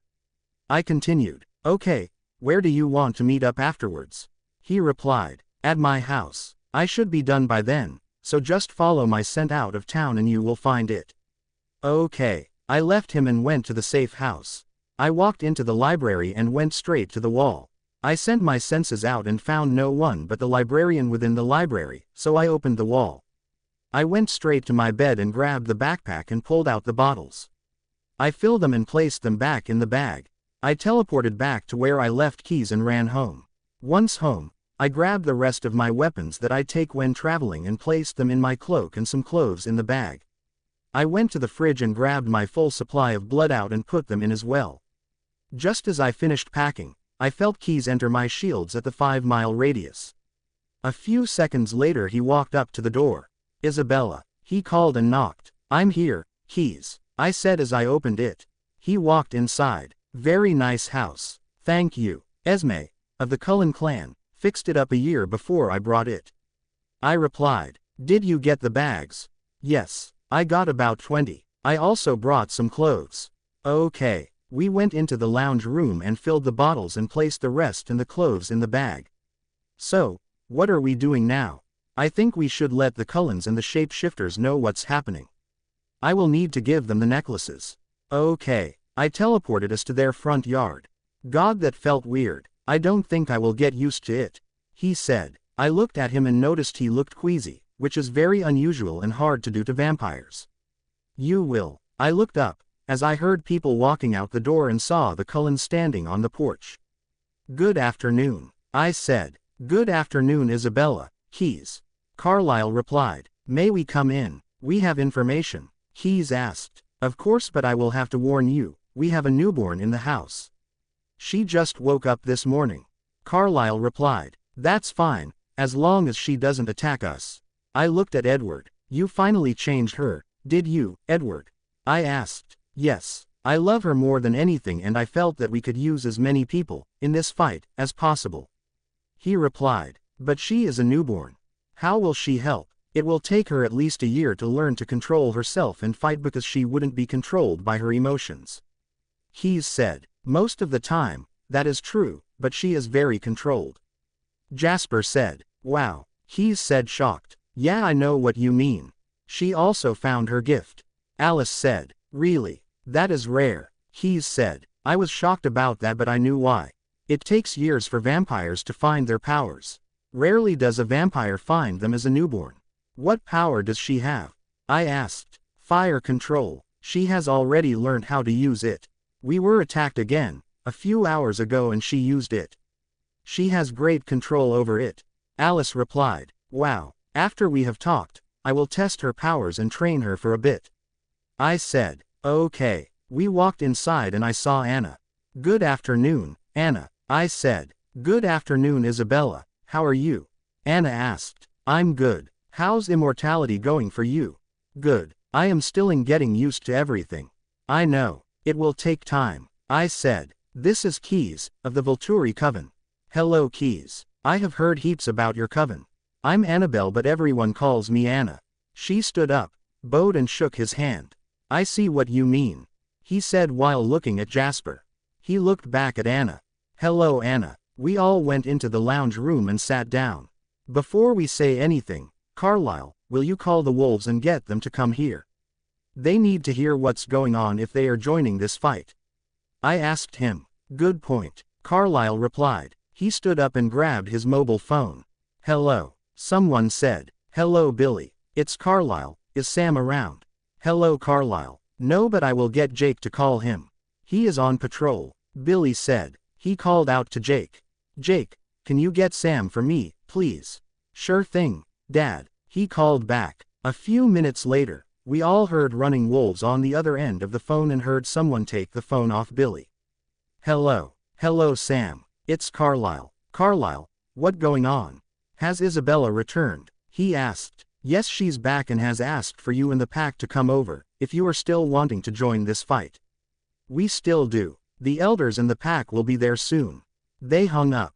Thanks Carlisle, I said. While we are waiting, Anna, let's train for a bit.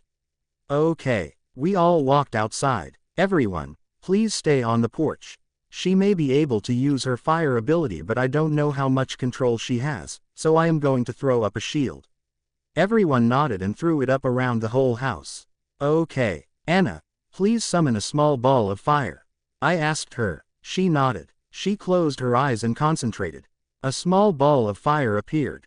Very good. Now, I want you to move it around and then throw it at this target. I created a target made from earth. She nodded again. She moved the ball around a few times, then she threw it at the target. The target was destroyed. Well done. A lot of power behind the ball. That's good, the stronger the better. You have done well, I said, as I felt the wolves in a car enter the shield. Thanks Isabella. The wolves walked out of the trees and a car arrives along the driveway. The elders got out and Sam and Jacob shifted to human form. They all walked over and we all entered the house. The elders and the Cullens sat while myself and Keys stood. Good afternoon elders, Sam, Jacob and boys. I hope that everything is going okay down on the reservation. Carlisle asked. Hello. Everything is fine, Carlisle. I hope you don't mind the elders coming with us. Anyway, I have had the boys step up and run extra patrols. We have found no new scents or anything. Sam replied. Everyone looked over at me and saw Keys standing nearby. Sam growled, which caused all the wolves to run in. They growled when they saw Keys and stood in front of the elders. Jacob and Sam started shaking. Don't even think about it or I will knock you on your ass. I growled at them and stood up. He is a human drinking vampire. What is he doing here anyway? We shouldn't have brought the elders with us. Sam said. He is from the Volturi coven. I didn't get to finish before Jake and Sam shifted. All but 3 of the wolves ran to attack him. I sighed and threw a shield around Keys and the Cullens. I shifted to my wolf form and attacked Sam. We fought for a few seconds till I got my teeth around his neck, which stopped him fighting. The wolves saw what happened and stopped trying to get through the shield. I warned you, I thought to him. I applied pressure. I could easily kill you and take your place as alpha. I'm sorry. It is instinct to attack unknown red-eyed vampires. I promise to behave and tell the others too. He thought. Will you listen now? Yes. I let go of his neck and stood back. I heard him talk to the others, telling them to listen, just as I changed back. Sam shook himself and him and Jake shifted back. They were given some shorts from the elders. I apologize. It was a normal reaction we have when we see red-eyed vamps. He said while looking at Keys. That's fine. Keys replied. My name is Keys and I am one of kings of the vampire world.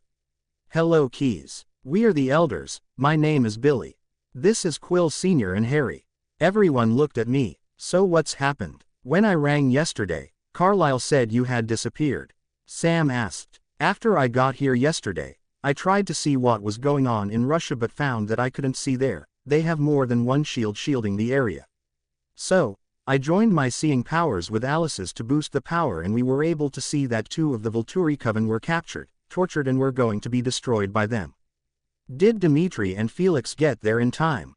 Were they found? Carlisle asked Keys. They were found but Dimitri and Felix were too late.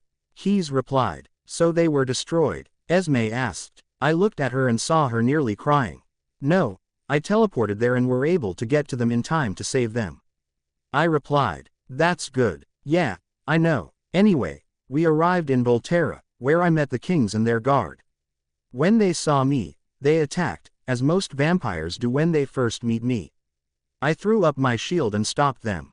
We talked and I explained the vision in greater detail. What was the vision about? Billy asked. Alice and I saw over 2,000 vampires, old and newborns. Many of them hate the way the Volturi rule while others were forced to join. They talked about attacking in 6 months instead of a year because of Jane and Alec were found there. They tortured them and tried to destroy them. That is a lot of vampires. Harry said. After telling them most of this, Arrow asked to see what I had seen but Keyes interrupted. He decides I am too dangerous and challenged me. We fought and I chose not to use my powers and took him down with the paralyzing attack. I continued. You lost to her? Jasper asked Keyes. Yeah, and she said she wouldn't use her powers. She didn't and I lost. He replied. Don't worry, I lost to her when we first met as well. Me too. Edward Said then looked at me. So that attack, the one you used on me, isn't a power? No, it is a physical attack, but to learn it, you need special attributes and abilities. Keyes is the first person, human, supernatural or vampire that I have found, that has these abilities. Oh, I told the kings this and offered to teach Keyes how to use it. But how can you be apart from your soulmate? Carlyle asked him. It would have killed you by now. By this, Keyes replied and took out his necklace.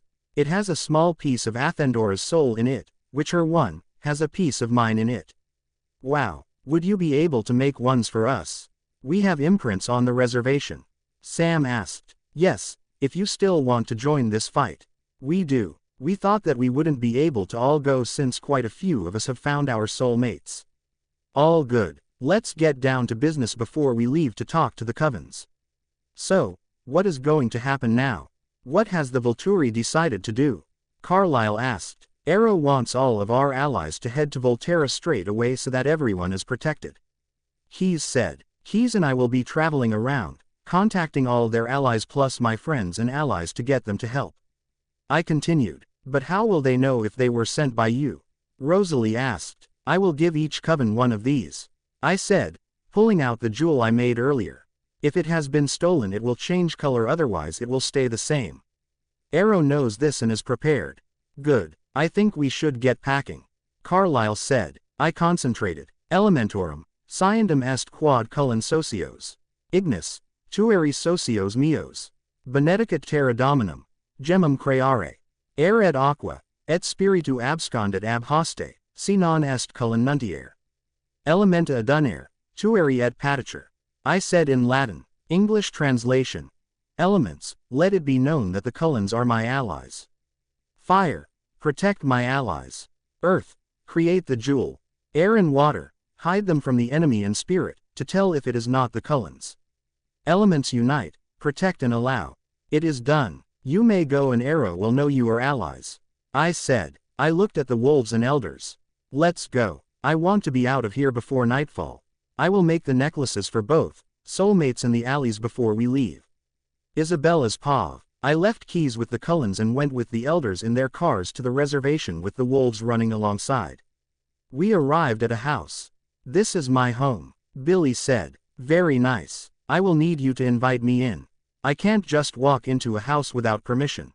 I replied. Oh, please come in. Thank you. The elders and I walked in. I felt one of the wolves shift. I looked at the door and saw Sam walk in. I spoke to the wolves with imprints and we decided for you to meet our imprints before you do anything to help with separation. Sam said. That is fine. Would you all please go and get your imprints? I asked. Okay, we will back soon. Sam replied. I looked out the window and saw Sam shift and him and 5 others leave. 6 wolves, that is a lot of wolves that have imprinted. When the first pack was created only the alpha imprinted. I thought. I concentrated on my earth power and created 12 necklaces. What are those? Harry asked. These are necklaces that I connect their souls to for them to not feel the pain of separation. I replied. How will they know whose is whose? Billy asked. They look the same. They won't be once their souls are connected to it. Each wolf and imprint will know it is theirs.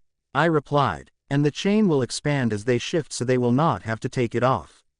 Cool. I heard someone say. I looked up and saw Sam and 5 other boys with, I'm guessing, their imprints. I noticed that they were two older people with children in their arms. Yeah, it is pretty cool. I said. Hello everyone, my name is Isabella. This is Jard, Paul, Quill, Embry and Seth. They have each imprinted. Sam said. It's nice to meet you. Who are these lovely ladies standing next to you? Hi, I'm Emily, Sam's imprint. The one with brown hair and scars on her face, said. What happened to you? I asked. I got too close to Sam when he shifted once and his claws scratched my face. She replied. I heard Sam whimper. I should help as a gift to the pack. I thought. I'm sorry to hear that. Please come here a moment. I wish to gift you with something. I said. She walked over to me. I looked at Sam for permission to touch her and he nodded. I touched her face with one hand and her chest with the other. I closed my eyes and concentrated on my healing powers. Sana quod est orium cicatricibus et damna. I said in Latin. English translation. Heal these scars and repair the damage that is done. I felt the power leave me and enter the scars. Everyone gasped. I opened my eyes and saw that her skin was clear. Sam walked over and hugged her to him. He looked at me. Thank you, he said tearfully. Okay, now, who else do we have here? I asked. I'm Kim, Jared's imprint. Thank you for what you did. The one with blonde hair and blue eyes, said. It was no problem. Hi, I'm Rebecca, Paul's imprint and Jacob's sister. The one with black hair and dark brown eyes, said. Hi, I'm Gemma, Quill's imprint. The one with red hair and green eyes, said. I looked to the two women carrying the child and the baby. Hi, I'm Emma and this is my daughter, Claire. She said. Claire is my imprint, Embry said. She looks like Adriana when she was little. I thought sadly. Hello Emma, it's lovely to meet you. I walked over and the little girl reached out to me. I lifted her into my arms. Hello little one. Hello, you're pretty, she said. Thank you, so are you. You remind me of my daughter. I replied. She giggled. I handed her back to Emma. I looked at the woman and the baby. Hi, my name is Allison and this is Elisa. She said, looking down at the baby with brown hair. Elisa is my imprint. Seth said. Hello everyone. It is lovely to meet you all. The wolves have requested to join this war but these ones have imprinted. I have explained to them that I am able to make something to allow them to be separated without pain. These necklaces here, I said while holding out the necklaces, will allow them to. How does it work? Kim asked. A small portion of your souls enters the necklace. The wolves will wear yours while you will wear theirs. I will need consent from both of you to do this and from the parents of the children. We consent. Everyone said. I consent for my daughter to be allowed. Allison said. Me too. Emma said. Okay, let's do this. Can Allison, Emma, Embry and Seth please stand aside? I will need to do theirs separate. I asked. They nodded and stepped aside. Okay. I need each of you to take one of these necklaces and hold them between your hands, close your eyes. While I say this verse, I need each of you to concentrate on your bond to each other. Put all your love and feelings to one another in it till I finish the verse. They nodded and closed their eyes. Clamavero duo elementa seorsum protegant. Aqua expiationis linear dolorem. Ignis, ut sues nexu candentis. Terra, ad animas eorum obligare ad hec manilia. Eram vivificit nexu cum illis pariter et spiritus distere concessit. Elementa adunare et patiture. I said in Latin. English translation. I call upon the elements to protect these two people while apart. Water, to soothe the pain of separation. Fire, to protect their glowing connection. Earth, to bind their souls to these necklaces. Air, to revive their connection when together again in spirit to allow for them to be apart. Elements unite and allow. I felt the elements swirling around me as I said the verse. It took longer and a lot more power to do this, but at the end, I felt a small piece of each person's soul and the elements enter the necklaces. It is done, I said. Everyone opened their eyes. Now, Embry and Seth please step forward. Emma and Allison please bring Elisa and Claire too. They nodded and stepped back in line with me. Hec duo elementa obsecro, anima pueri ad hos pertiner manilia. I said in Latin. English translation. Elements please allow these two children's souls to be connected with these necklaces. As I said this I held up two of the necklaces. I felt the elements connect with the children's souls. I said the same verse and felt the connection happen for them and the boys too. It is done for them too. That was cool. I felt my soul connect with the necklace. Seth said, "Me too," I heard the other boys say. "Now, everyone, hand the necklace you have to your imprint or wolf." I told them. They did as requested. "What is going to happen now?" Billy asked. "How will they get to Volterra?" "They can go with the Cullens. But first I will shield Lapush in case someone decides to attack while no protectors around," I said. I threw up my physical shield and placed an alert on it in case of an attack. "It is done and now you will need this," I said while creating the jewel. Elementorum, Sciendum est quod socios shapeshifter lupos. Ignis, tueri socios meos. Benedicat terra dominum, gemum creare. Air et aqua, et spiritu abscondet ab hoste, si non est dicer lupos. Elementa adunare, tueri et paticer. I said in Latin. English translation. Elements, let it be known that the shapeshifter wolf pack are my allies. Fire, protect my allies. Earth, create the jewel. Air and water, hide them from the enemy, and spirit, to tell if it is not the wolf pack. Elements unite, protect and allow. I handed the jewel to Sam. This jewel tells the Volturi you are my allies. Show it to them when you get there. The Cullens have one as well, I told them. Wait, aren't you going too? Jared asked. No, I am finding more allies and training Keys to use the paralyzing ability I sensed in him. Okay, let's head back. I wish to leave very soon. The wolves nodded and walked outside. I felt the boys shift. I will join you on the run back, I said and changed into a wolf.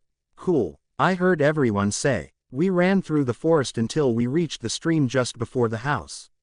I am going to change back. Keys doesn't know who I am yet, I thought to the pack.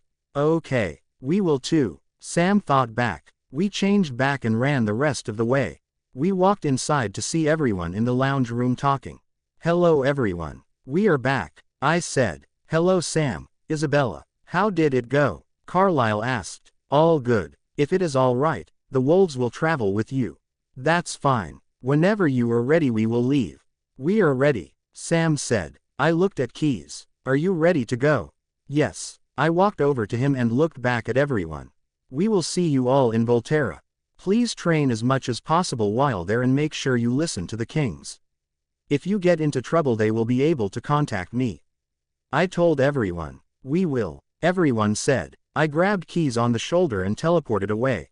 Isabella's paw. We arrived at Uluru in Australia. I teleported us in the shade of the rock. Whoa, where are we? I have never seen a rock this big before. Keys asked. We are in Australia. I am guessing you have never been this far south before. I asked. No. What is this rock? This is Uluru, the center of Australia. Wow. I touched the rock and sent power through it to Karina, telling her that myself and Keys would be arriving soon. A few seconds later, I got a message back telling me she is expecting us soon. You will need to wrap your cloak around you. The sun is out. Even though this part of the country is deserted at the moment, there's still people out here, I said as I wrapped mine around me. Okay, what kind of people live in a desert? He did as I asked. A lot of people, aboriginals and other types of supernaturals. My friends live at the edge of the desert, up north. Okay, we started walking north. So, where do they live? Keys asked a few minutes later. They live near a place called Darwin, I replied. A few hours later, we have been walking through a forest at the edge of the desert for an hour now. I knew we were close. Are we nearly there? There is nothing to see for miles. If there was a settlement near here, we would have seen it by now. Keys said. Really, I said as a ring of fire surrounded us. The answer to your question, yes, we are here. What are you talking about? I don't see anything. There are many protections and shields around the area. It hides the town from humans and trespasses. The ring of fire around us activates instantly when someone approaches one of these protections. It won't destroy us until someone comes and talks to us. I said. Wow, that is one way to hit. Oh shit. I grinned. The werewolf pack has arrived. I knew it wouldn't be long, since I sent a message ahead. They probably have been nearby for some time. I looked through the pack until I found the white wolf with multicolored eyes. Hello David. Long time no see. Karina knows I am coming, I told him. He looked at me and a flash of recognition went through his eyes. He barked at the pack, which disappeared further into the forest. He ran behind a tree and shifted. He walked out in human form. "Is that you, Isabella?" he asked. I quickly changed into vampire form and back again. I also grabbed the necklace with their crest on it. "Yes, it's me. I have come to talk to Karina with news of a war coming from the Russians." "Shit, come. I will take you to her." He whistled and the ring of fire disappeared. He changed back into a wolf and gestured for us to follow him. I felt the shield open up as we passed through it and saw the village appear. "Whoa, where did that come from?" Keys asked, shocked. "I told you there are shields around this place. All supernatural people can be themselves here without humans seeing." "Cool. I would have never thought that there was a village just through the trees." "That is what the shield we just passed through does. It deters people from approaching unless they know about this place or have been told about it," I said. We walked into the center of the village where a big house was. "Wow, is that where Karina lives?" Keys asked. David changed back. "Yes. Wait here and I will go and see if the council is finished." David replied and walked inside. I looked at Keys and saw the look of aware on his face. "Is she the ruler here or something?" he asked me. "Yes and no. She is the main ruler, but she holds council with representatives of each races that are friends and allies of hers. You see, Karina is a nymph. She controls the elements which create the shields. Her sister, Megan, is one as well but only controls fire. Megan represents the nymphs as Karina can't make the final decision and the decision for her race as well. David is Karina's soulmate. He was born from a werewolf and a shapeshifter. He is the alpha of the whole pack and represents the werewolves while his beta represents the shapeshifters." "Wait, werewolves, aren't they really dangerous and untamable?" "Not entirely. A pack of werewolves need a powerful leader to guide them through the learning during early stages. Every werewolf here is controlled," David said as he walked out of the council building. "Karina is ready to see you both now." "Thank you." We walked inside and saw Karina sitting at an empty table. "Hello Isabella, how are you?" she asked me. "Hello Karina, I'm well," I replied. "It has been too long since you have come and seen us last." "I know. This is Keys of the Volturi." "Hello Keys. I'm Karina, the main leader of the Australian Coven." "Hello Karina. It is lovely to meet you. I have never heard of or met a nymph until today. There is a first for everything," she replied. "Please sit." We sat down and she sent for some drinks. They arrived a few seconds later. I quickly disguised mine as a drink that smelt bad to other vampires. Keys wrinkled his nose. "So, what brings you here?" she asked as she took a sip of her drink. "I have been sleeping in Seattle up until a few months ago. I traveled to Forks, which is close to Seattle, where I met the Cullen Coven." I started. "Ah, I have heard of them. They're one of the only covens that drink animal blood," Karina said. "Do the vampires here drink animal blood?" Keys asked. "Yes they do. The closest town is Darwin and all of Australia is sunny. My shields hide the sun from them. The sun still shines and warms the land but it doesn't affect them." "Cool. Anyway, they invited me to play a game called baseball. 3 nomad vampires arrived with an army of newborns." I continued. "Holy shit, how many?" David asked walking in. 40 newborns and the 3 nomads." I replied. "We declined their offer after they told us they were recruiting for the Russians to fight in a war against the Volturi. They attacked us and I destroyed the army and 2 of nomads. I interrogated the other one. We found out that they were recruiting or destroying covens they come across." "They're at it again?" Karina asked. "Didn't they learn the last time? The fight with the Romanians destroyed their whole coven. You would think they wouldn't challenge the ruling party again." "I know. Anyway, after the battle, I used one of my powers to go on a vision quest with the Seerer in the Cullen Coven and found out that they have gathered about 2,000 vampires, newborn and older, to fight in this war. They plan to attack in the next 6 months." "Shit," David said. "So, you are asking us to join the Volturi in this fight?" "Yes, I know that the Volturi are great rulers and I will be there to help too. I think we need to speak with the representatives," David said to Karina. "I think so too. Would you please give us an hour to talk to the council?" she asked us. "Of course. David, send out the call and make it urgent." "Yes, Karina, let's go," I told Keys as I got up. We walked out of the building just as David shifted and held 3 times. "So, What are we going to till they are finished the council meeting? Keys asked. I was going to start teaching you to use the paralyzing ability. Cool, come, I will take you to my house here. We walked to the house on the edge of the shield. This is yours, he asked me. Yeah, I haven't been here in a while but they keep it clean. I like it. We walked inside and went to the lounge room. It was just a room with a few couches. Okay, the first step to using the paralyzing ability is being able to see people's auras. To do this you need to meditate. Have you ever meditated before? I asked him as I sat on the floor. No, he said as he joined me. Okay, you need to relax and clear your mind. Okay, he closed his eyes and relaxed. I joined him. An hour later. Isabella, we are ready. Where are you? Karina thought to me. I'm at my house. Okay, I will send David to you. Keys, come back. Karina sent me a message saying that the council meeting has finished. I said as I touched him. Thanks, Isabella, he said as he opened his eyes. You did well, thanks. David walked in. We know. I told him. Okay, let's go.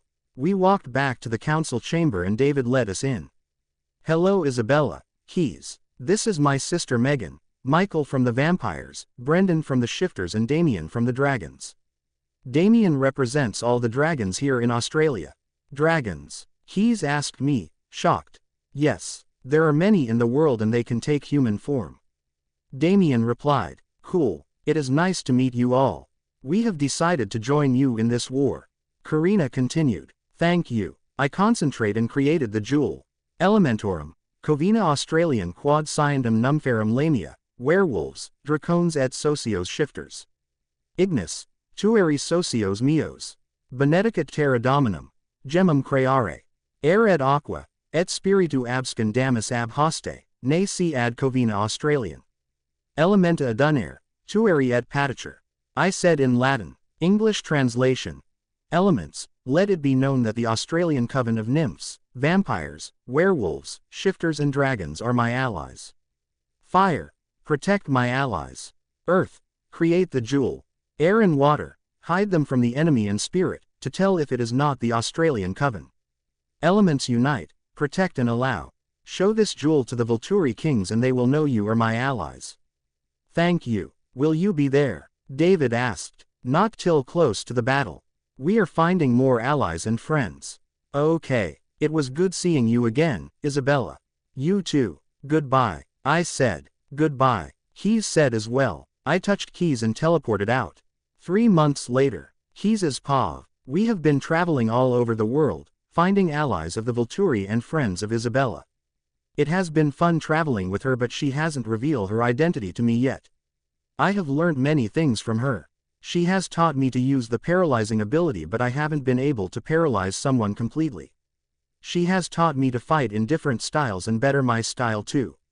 I now can fight without seeing an opponent. It came in handy when we were attacked by a group of Russians who had a blinding ability. Isabella just teleported us to Egypt to find her Egyptian friends. We stayed in the shadows in Cairo. Where do you think they are living? I asked. They mostly stay in the pyramids and come to town to hunt at night. She replied. I looked at her and noticed that her eyes were very dark brown, nearly black. Are you all right, Isabella? I'm fine. I need to do something. Why don't you head to the pyramids and I will meet you there? Okay. She left down another alleyway. I traveled through the shadows to the closest pyramid. I looked closely and found cracks in the shape of a door. I pressed on it and it opened. I walked inside and I saw a blur run at me. I dodged it and saw that it was Amen. What the hell are you doing here in my home, Volturi? He asked me. I came here searching for someone. I was told that they lived in the pyramids. I didn't think it was you. He attacked me again and I dodged again. Next thing I know I am surrounded by fire. I looked around and saw a boy shooting it out of his hands. I jumped over it and attacked the boy. I did as Isabella taught me and hit him in the center of his back. He went down instantly. Wow, it worked, I thought. I looked back at Amen. We are recruiting against the Russian coven. They plan on destroying us. Will you help us? I asked. Why should we help you? I would be glad if you were destroyed.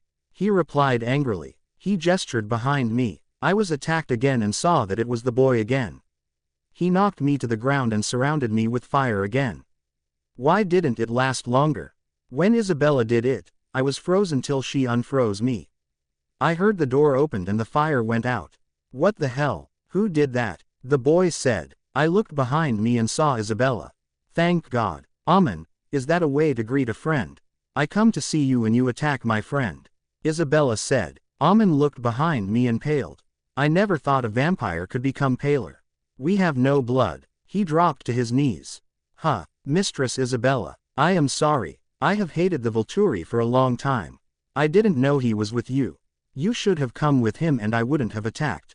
Mistress. Who is she really? I have never heard anyone be called mistress. I thought. I looked at the boy and saw he was about to attack again. Amen looked over as well. Benjamin, don't. Mistress Isabella is a very close and dear friend. Mistress. What the hell? You told me of the Volturi and how much you hate them. Now you are protecting them. Don't challenge me, boy. I could destroy you in a second. Isabella said. He growled at me. Don't even think about it, Benjamin. Amen said angrily. If Mistress Isabella tells you to do something, you do it or she will punish you. Huh, so what? She's human. What can she do? He said. I looked at Isabella and saw that she was pissed off. I am not human and you had better show some respect to me before I kill you. She said. Good luck with that. I could kill you in an instant. He said cockily. He sounded like I did when I challenged her. I don't think she will be as kind this time. Are you challenging me, boy? She asked. I thought so. He should back down now. I back away. Yes, bring it on. He said. So be it. She grabbed the clip of her cloak, undid it and passed it to me. She unclipped her belt, which I saw a few blades and other stuff hanging on it, and passed it to me also. Please hold on to these for me. Of course. I went and stood with Amen. She looked at him. He nodded. She turned to Ben and went into a crouch. He did as well. I noticed then that he summoned fire to fight her. Oh God. I thought backing away. It's fine, Keys. Amen said. Isabella has surrounded us in a force field. Okay. I was watching the fight. Isabella must have done something because the fire went out and it looked like he couldn't summon it again. What the hell did you do to my power? He said. I weakened it. He charged at her. 1 minute he was in front of her and the next he was on the ground unable to move. Wow, she is quick. That won't hold me for long. That guy over there did the same thing and I broke out of it in a few seconds. He said, looking at me. She looked at me, then at Amen. Keys has been learning that skill for a while and that was the first time he has done it. I, on the other hand, have mastered it, but try to get out of it. Isabella replied. She looked back at Amen. We came here, as Keys said, to ask for you and your coven's help in the war against the Russians. You used to be a part of their coven. I was hoping you could shed some light on them. Wait, you were a part of their coven. How old are you? I asked. He looked at me. I am 7,000 years old and yes I was. I was one of the leaders until they destroyed my mate. I left them before they attacked the Romanians and Isabella found me. She listened to me instead of judging me and I told her everything I know and left. Amen replied. He looked back at her. Sorry mistress. I don't know any more than you do. I'm guessing they are attacking again to gain ruling over the vampire race. Yeah, I think so too. Will you join us in this fight, old friend? Of course. What will you do with Benjamin here? I think as punishment, I will remove his limbs for a week and see if he will behave then. He flinched. She took off his limbs and gestured to me, to carry him and follow her down to the dungeons. We chained him down and put his limbs in boxes and locked them. She kept the keys. A week later, Isabella and I went to the dungeons with 2 humans drugged and dragged behind us. Benjamin, do you think you have learned your lesson? Isabella asked. Ben was on the ground in chains. He looked up and I saw his eyes were black. Yes, mistress. I'm sorry for treating you the way I did. I was just protecting my coven. My mate was killed last year and I nearly lost Amen too. He replied. I think you have learned your lesson. If you had told me this instead of challenging me, I wouldn't have to punish you. She said. She walked over and unlocked the boxes. She pulled the limbs out and walked over to him. She reattached them. She gestured to me, to bring the humans over. As soon as he was unchained and latched on to them and drained them quickly. Afterwards, He walked over to us and bowed. I promise not to attack you again. Good. Let's go and see Amun. We walked out of the dungeons and walked to the center of the pyramid. I see you have redeemed yourself, Ben. Yes, Amun. It's time we get going, but first. She created a jewel. Elementorum covina sciendum quad Aegyptiae cii me sunt. Ignis. Tueri socios meos benedicat terra dominum. Demum creare. Air et aqua. Et spiritu abscondamus ab hoste. Si decer covina Aegyptius. Elementa adunare tueri et patiture. I heard her say. English translation. Elements, let it be known that the Egyptian coven are my allies.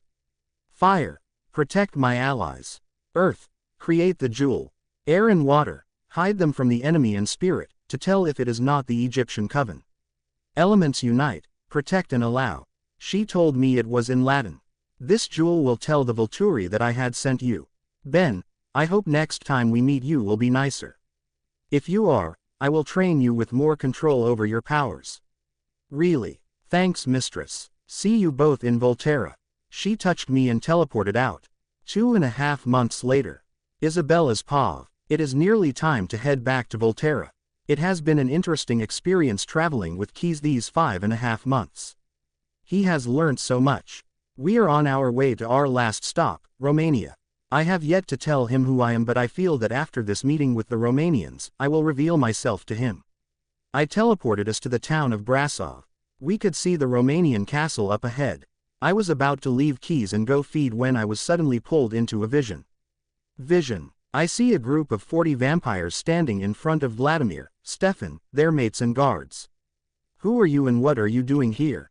Vladimir asked. I am Isaac. I have been sent by the Russian coven to destroy you, for destroying their coven many centuries ago.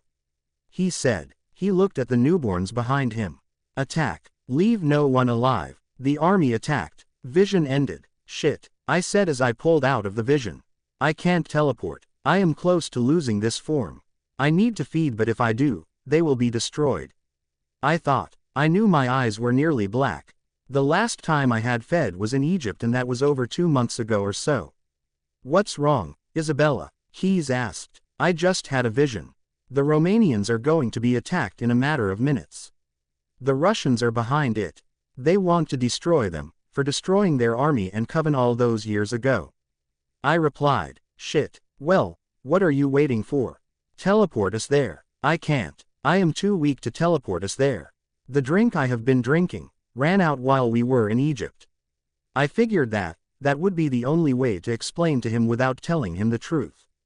I am not weakened. I know if I use my powers, I will lose this form instantly. What if I fly there? It doesn't exhaust my powers. I looked at Keys. What am I going to tell him? I thought thoughtfully. I may have a way to get there, but I need you to trust me and I will explain everything once this battle is over. I said while looking at him. I trust you, he said. Good to know. Thank you. Let's go. The attack is about to happen. I grabbed him under the shoulders and withdrew the shield hiding my wings. I gained a bit more energy and took off. How the hell are we not seen? He asked. I am flying too quickly for people to see us. We flew straight to the castle. I landed near the doors and raced inside. We saw a lot of newborns blocking the doorway into the throne room and attacking the guards. I couldn't see Stefan or Vladimir anywhere. I looked at Keys. Keys, do you know how to use a sword or blade? I asked. I believe he is from that era. Yes. Why? I have weapons that can destroy vampires. I made a few more after the fight with the Russians last time. I brought them with me in case I needed them. Really? Yes. How? They are made with werewolf blood and coated in it as well. Cool. I grabbed one from my belt and threw it to him. I then grabbed the other one and charged in. So did Keys. We were cutting our way through the vampires trying to reach the throne area. I reached the opening first and saw Vladimir and Stefan fighting. I heard a scream. I looked over and saw Keys get his arms and legs ripped off. I looked around and saw most of the Romanians in pieces too. Stefan, Vladimir and their mates were the only ones left standing, but I could see that they were struggling. That's it. I will not lose any of my friends. I thought as I saw the vampires go for Keys's head. I let my power out. Elementa, portavid me nec amicis. Uelgatum, tubor, I said in Latin. English translation. Elements, shield my friends. Spread and protect. I felt most of my power that is left, leave me and decided to change into true form because I would have changed soon anyway. I flew above the army and saw the shields cover keys and throw the newborns away, and the same with all the Romanians that weren't ashes. Quicumque die invocavero in elemento, nihil relinquerent disperds inimicos meos retrosum. Dimitum perderant. I continued. English translation. I call upon the element fire, destroy my enemies and leave nothing behind. Release and destroy. I felt the last of my energy leave me. I threw my hands in the air and the fire shot out and destroyed everyone. Jesus Pav. What the hell? I thought. Isabella and I charged into the battle, destroying vampires left and right when I felt the pain of losing my limbs. I screamed. Just as they were about to take my head, I see someone fly into the sky. It couldn't be, I thought. It can't be the last pure blood in the world. Everyone thought she died after the battle with the Russians last time. I had never seen her up this close before. She had very dark brown hair, a long black and deep blue dress with a black cloak and huge black wings. What shocked me was her eyes. They were pure black with fire burning in them. That looked like Isabella's cloak, but it couldn't be. I felt something surround me and saw fire fly out of her hands. It destroyed everyone around me except me and the Romanians. She flew down to me. Keys, are you all right? She asked me. She knows who I am. I thought. Wait, it couldn't be. Isabella. I asked. Yes, I will explain everything in a moment, but first, let me heal everyone. She replied. She went around and healed those who weren't ashes. She walked back over to me. Your turn. I nodded. She reached into her cloak and pulled out a vial of a reddish-silver liquid. She poured 4 drops in my mouth and I swallowed it. It tastes strange, I thought. She started putting my body together. It won't work. I need blood or my body won't heal. I told her. I know. The vial contains my blood, which has healing properties in it. It allows you limbs to reattach and keep the need to feed at bay from an hour. She replied. I never knew that pure blood's blood is that potent. I felt my limbs connect to my body. Wow, I thought as I sat up. What are you? I asked. Ever heard of the pure blood vampires? She asked in return. So you are her. I recognized you when you went into the sky. We haven't seen or heard anything from you since the last battle with the Russians. Yes, I am her. You see, in the battle with them, I was in this form. The form that you have seen me in all the time, is my other vampire form. Why haven't we heard from you? Where have you been? For some time before the battle, I was being hassled by vampires all the time. So, I decided to go into hiding. I was the reason that these guys didn't attack you again after you took over. I could understand that. Everyone wants peace and quiet some time. I stood up. Why haven't you changed back? I used the last of the blood in my system to destroy the enemy. I knew I was low when we got here. I was going to feed before coming here, but it didn't happen because I saw the attack. I will need to feed soon and so will you. Okay. We walked over to Vladimir and Stefan. They bowed to her. Now I know why they have been doing it. They must have known who she is. Thank you, mistress. You saved all our lives. Stefan said. You are welcome. Will you join us in the fight against them again? Isabella asked. Of course. We want to show the Volturi that we want to be allies to them. Vladimir replied. Thanks, she started to say. I looked over and saw her blanked out. Isabella. I asked. Isabella's Pav. I was just thanking the Romanians when Arrow called me. Isabella. What's wrong, Arrow? I replied. Alice just got a vision. I don't know how, but the army just arrived at the Italian border. They will be here in 2 days and have grown. There are over 10,000 vampires.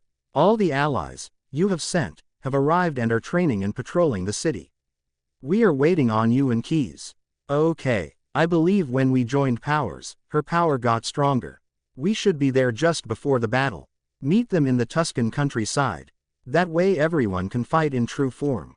Okay. See you soon. I came back. Arrow just contacted me. The army is about 2 days away.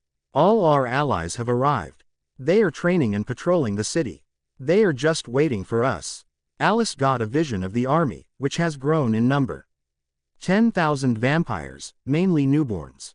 Shit, we should leave now. Keys said. Yes, but first, we need to feed and get blood bags. If I am to teleport everyone and fight, we need to be at full strength.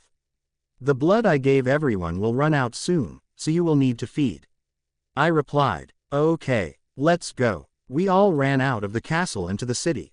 I feed on 4 rapists. I went to the blood bank and bought 30 bags. I arrived at the castle last. Here, I said and passed everyone 4 blood bags. Drink these when we get there. Okay, everyone said, let's go. Everyone surround me and I will teleport us there. I shielded everyone and teleported out. Arrows Pav. It has been 5.5 months since Isabella and Keys left and it has been an interesting time. Many of our allies have turned up bearing the jewel Isabella gave them, but the most interesting meeting was with the Australian Coven. We have never traveled that far south, so we didn't know about them. Flashback. I was sitting in the throne room with Carlisle, Jasper and Marcus. We were talking about the training of everyone after they get here, when Jane walked in. Hello Jane. What's going on? You were supposed to be on patrol. I asked. Master, while I was on patrol, a large group of people approached me. They are requesting an audience with you. She replied bowing. Who could it be? Maybe the Romanians or the Egyptians. Isabella never said who would be coming. Do you know them? Marcus asked. No, Marcus. Carlisle and Jasper looked at me and nodded. Okay, send them in. I looked at Jasper. He nodded. Jasper, as the Major, has been protecting us since we had someone sneak in and attacked us. I saw his eyes changed. Hello Major. We have guests. Jasper told me. They could be more allies or enemies, but just to be safe, stay on guard until they show otherwise. Yes sir. Just as we finished talking, Jane walked in with a large group of people.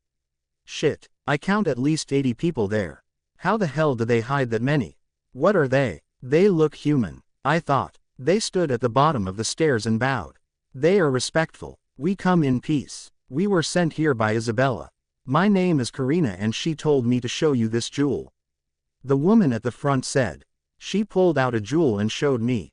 Jane, can you please bring the jewel to me? I asked. Of course, master. She went and got it. She brought it to me, then went back to guarding the door. I touched it and knew it was the one Isabella gives to allies. I nodded to the Major and he relaxed slightly. Hello Karina. It is lovely to meet you. This here is Marcus, Carlisle and Jasper aka the Major. I said. We know the Major. He came with Isabella the last time she visited. She replied. She waved at Major. Hello Major. Good to see you. Hello to you too, Karina. Good to see you too. So, where are you from, Karina? How do you hide so many people and what are you? You sound and look human. I continued. We are from Australia. Some of these people live in other parts of Australia and New Zealand. Where the rest of us live is in a desert, which is mainly deserted. I am a nymph. I control the elements which hide our home from trespasses and protects us from danger.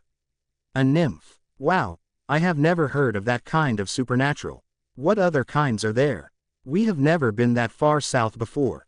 Are you their leader? Yes and no. I make the final decision, but we have a council with representatives of each race we have. What other races do you have? Marcus asked. She looked behind her and noticed 5 people step closer.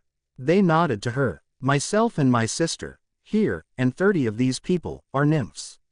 Megan is the representative for our race. I make the final decision, so I can't vote for both. My soul mate, David, she said, gesturing to the man next to her, is a werewolf and shapeshifter. He represents the wolves. Werewolves. How come Keys let them go? He usually kills them instantly. Werewolves. How are they controlled? Everyone we have seen tried to attack us. Keys was nearly killed by one of them. I asked. I control them. I was born from a werewolf father and a shapeshifter mother. At a young age, I controlled the pack I lived with. There was a legend about me. I am the ultimate alpha. I have taught every wolf I met and helped them with control on a full moon. They can also shift whenever they choose. David replied and hugged Karina. Wow, that's good, Marcus said. So, how many wolves do you have? I asked. We have 30 wolves. Brendan is a bird shifter. He is my beta. He represents the shifters. We have 20 of them. All different types. Brendan stepped forward and bowed. Michael represent the 13 vampires we have in Damien, the 8 dragons. Dragons? I asked shocked. I have never heard of dragons. Yes, I am the oldest dragon in Australia. The dragons here are the only ones in Australia and New Zealand. Most were killed by humans. I am over 40,000 years old. Damien said. Wow, I'm sorry to hear that. May I see one of you in dragon form? I asked. Damien said. He looked behind him. Dale, you might fit. Most of us are bigger than this room. Dale is the smallest and the youngest. Would you? He asked her. Of course, father. A woman with brownish blonde hair said. She changed into her dragon form. She filled the whole room. The guards were squished against the walls. Holy shit, if she is the smallest, I can't imagine how big Damien is. She was sapphire blue all over. She sparkled in the lights. I could see wings tucked into her side. Wow, you are beautiful, I said. Thank you, she replied in thought. She changed back. It is lovely to meet you all. Training happens first thing in the morning till 3. The rest of the afternoon is spent with family or working on ways to destroy the enemy quicker. If you need anything, don't hesitate to ask anyone of our guards. Thank you, Karina replied. Jane, Alec, I called. They stepped away from the door and bowed. Master, they said together, please show them to guest rooms until rooms are made up for them. Of course, Master. They all left. Flashback ended. It has been training and patrolling all these months. I believe that we were waiting for the Romanians, Isabella and Keys. I was sitting in the conference room discussing some traps we could plant with Peter and Major. What about rocket launches and land mines? They can destroy at a distance without harming our side. Sounds good. We could also hide the dragons somewhere out of sight as a surprise attack. Peter said. Yeah, that could help too. Marcus said as he walked in. What do you think is keeping Isabella and Keys? Do you think they were attacked? I don't know. Isabella is powerful enough to protect Keys. I'd say they are in Romania. Major replied. The conference room doors flew open. Master Arrow, I just got a vision. Alice said, running in. She ran to the Major and hugged her. What have you seen, Alice? Marcus asked. They have reached the Italian border. Shit. We ran over to the map and looked at the Italian border. Shit. They will be here in 2 days. I said. That's not all. Their numbers have grown. How big, Alice? Major asked. Over 10,000 vampires. Oh crap. We will need to get those weapons as soon as possible. I will get to it. Peter said. I nodded and he left. I will contact Isabella and give her the update. I ran from the room and went to my room. I grabbed the stone. Isabella, I called. I felt her touch my mind. What's wrong, Arrow? Alice just got a vision. I don't know how, but the army just arrived at the Italian border. They will be here in 2 days and have grown. There are over 10,000 vampires. All the allies you have sent have arrived and are training and patrolling the city. We are waiting on you and Keys. Okay, I believe when we joined powers, her power got stronger. We should be there just before the battle. Meet them in the Tuscan countryside. That way everyone can fight in true form. Okay, see you soon. I felt her disconnect from my mind. I ran back to the conference room. Everyone looked up as I ran back in. I just spoke to Isabella. Alice, Major, can you both go and get the leaders of all the covens, please? They nodded and ran off. A few minutes later, they were back with all the leaders. I gestured to Alice. A few minutes ago, I got a vision. What did you see? Alistair from the Irish Coven asked. The Russian army has just pasted over the Italian border. We checked maps and found that they will be here in 2 days. Everyone gasped. That's not all. Their numbers have grown. How big? Charlotte, from the Whitlock Coven and Peter's soulmate asked. I counted at least 10,000 vampires, maybe more. Shit, I heard a lot of people say. Where are Isabella and Keys? Amen asked. Not sure, but I'd say they are in Romania. I replied. I have also been in contact with her and told her of their approach. She said they will be here in time for the battle. I noticed that a lot of people calmed down when I said that. That's strange. Makes me think she is more than she seems to be. She suggested we meet them in the Tuscan countryside. That would be a good strategy. Everyone can take true form and it is more open. The Major said. Peter ran in with 20 rocket launchers and 50 land mines. I got as much as I can. Okay. Thanks, Peter. Now, I need you guys to gather your covens. All vampires to go feed. Supernaturals that need to eat and sleep, go and get supplies for yourselves. There should be heaps in the storage area. Ask Jane and Alec to take you to them. Everyone nodded. Major, Karina, Peter and Charlotte, please stay behind. They nodded. I need you four to go out into the countryside and find the best spot to attack them.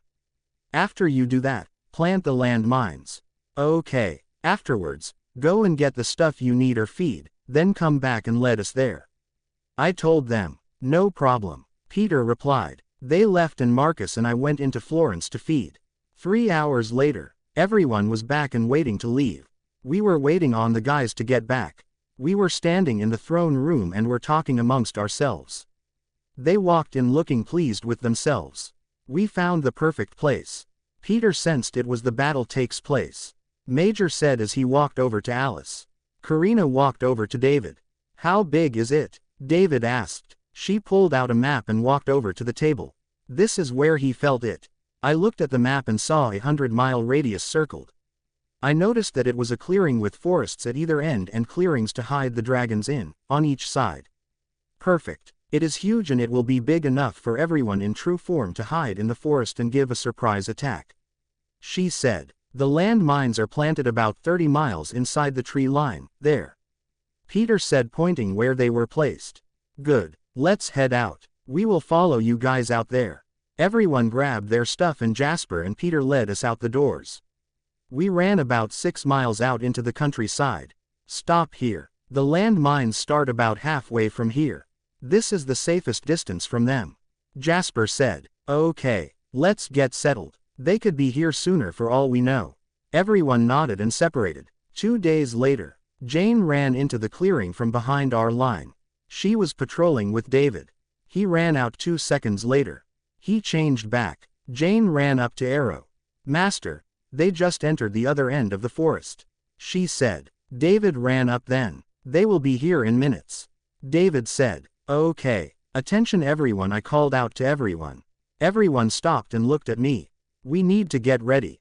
The army is not far away. Everyone started rushing around, taking down tents and gathering everything to the side. Hello Arrow. We must be just in time. I heard someone say behind me. I looked behind me and saw Isabella, Keys and the Romanian coven.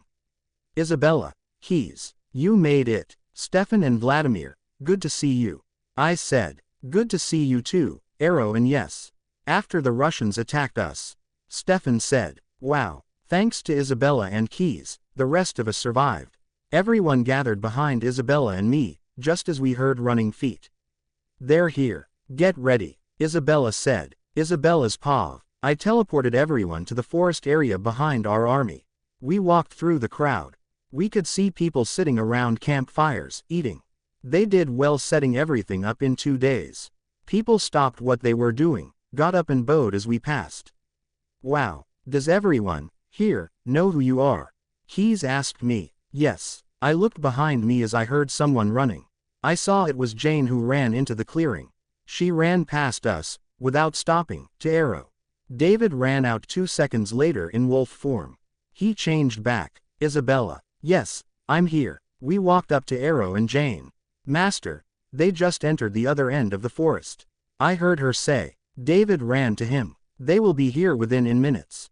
David said. Okay. Attention everyone, Arrow called out to everyone. Everyone stopped and looked at him. We need to get ready. The army is not far away. Everyone started rushing around, taking down tents and gathering everything to the side. The dragons took true form and flew to the small clearings on the sides of this clearing. We walked up to Arrow and Marcus. Hello Arrow. We must be just in time. I said. He turned around. Isabella. Keys. You made it. Stefan and Vladimir. Good to see you. Is this your coven? He said. Good to see you too, Arrow, and yes. After the Russians attacked us. Stefan said. Wow. Thanks to Isabella and Keys, the rest of us survived. Everyone gathered behind me and Arrow as we heard running feet. They're here. Get ready. I said. I stood next to Arrow with my hood up.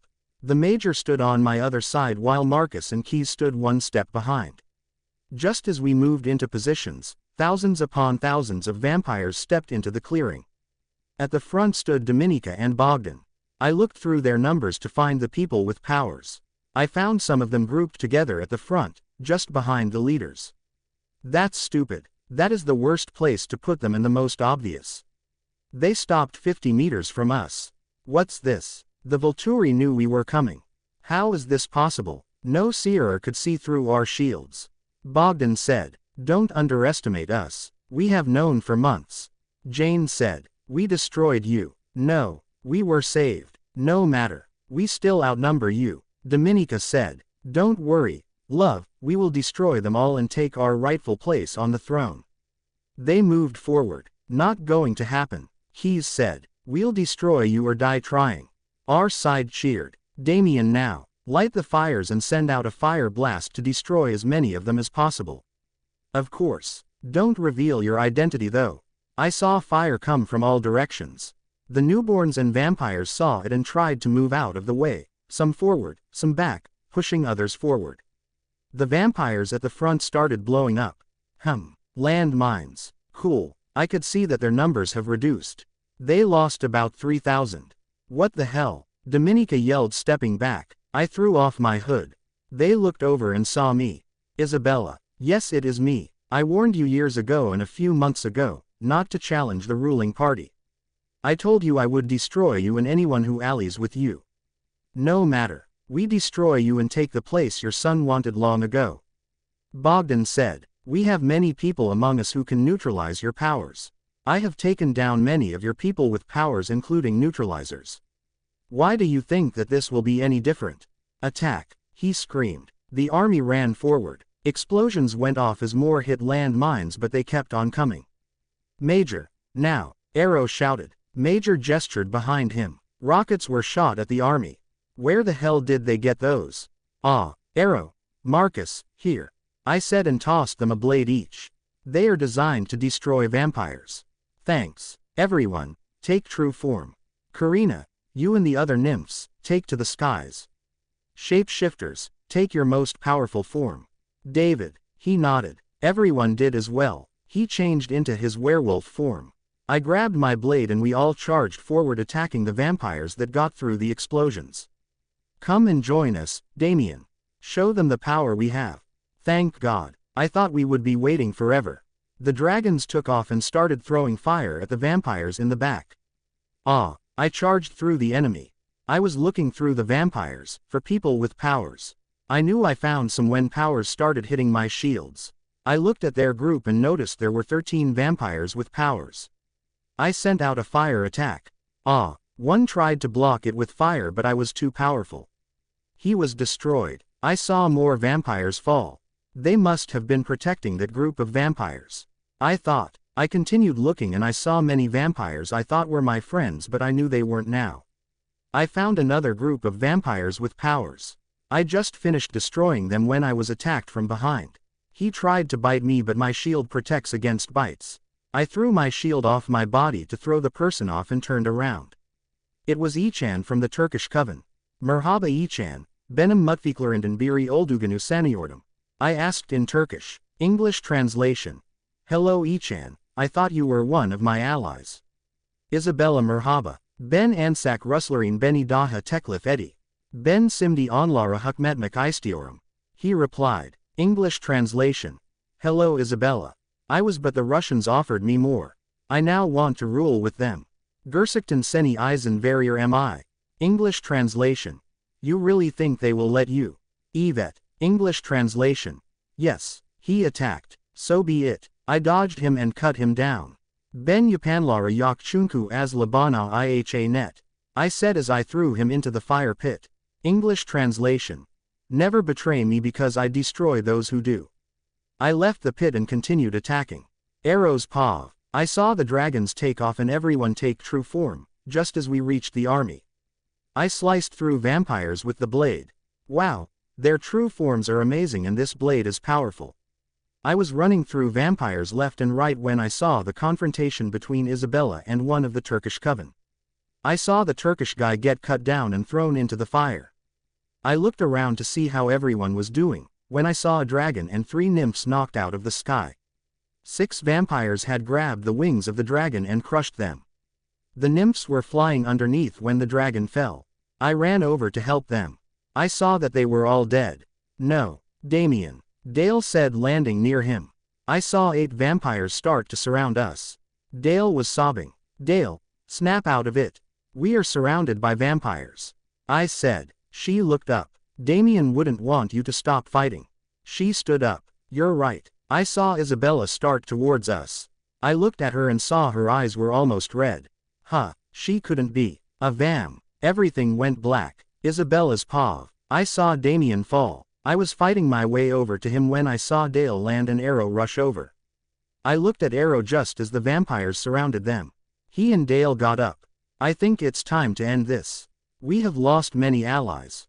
Just as I looked Arrow in the eyes, a newborn came up and tore his head off. No, I exploded. Marcus's paw. I saw the bond between Isabella and Arrow change to soulmates as his head was ripped off. No, Isabella screamed. Boom. Some kind of bubble exploded out from where Isabella was standing, incinerating the enemy around her. The next thing I know, a creature flew up into the sky. It couldn't be Isabella, the pure-blood vampire. She has been with us this whole time. She looks different though, I thought. She was in a short blue-black dress, no sleeves, high-heel shoes and the black cloak she always wears. I saw her sword in a sheath at her side. Isabella's paw. I took true form and flew into the sky. I knew I looked different, I could feel it. I was feeling the pain of Arrow being ripped apart. Elemental Gemma Posut, Socium Covens Tueri Abine. I thought. English translation. Elemental Jewel, protect my ally covens from fire. Shields appeared around every coven member. My friends, please help in this attack. We have lost many of friends and loved ones. I thought to everyone. Those who can control fire come under me. Anyone can fly, come up here. The rest stay, I will bring you up. Everyone else, you are protected. Please, stay together and keep fighting. I'm ending this now. Everyone cheered mentally. I looked around and found the 4 dragons that were left and Karina and the other fire nymphs next to me and saw Ben on the ground. Air levate duver amis inrumpentium exteritus. English translation. Air, lift my friend to help with the attack. Ben was lifted up. I want you all to summon all the fire power you have as I speak this verse. My powers will combine with yours. They nodded. Quicumque die invocavero miser vires suas igni elementi afflige animicum. Cum impetu coniuncta opugnas me sedalis. Post quae nihil, elementa et unita, et perdat. I said in Latin. English translation.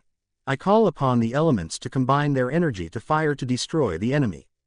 Combine you attack with the attack from my friends. Leave nothing behind. Elements unite and destroy. I felt all my energy leave me. My attack combined with everyone else's. The attack spread wide, destroying everyone. I looked around and saw Karina, the other nymphs and Benjamin falling, unconscious. I quickly grabbed the bottle of blood and drank it all. I felt my energy return. Air, a ripe animum me mamichis. English translation. Air, save my friends.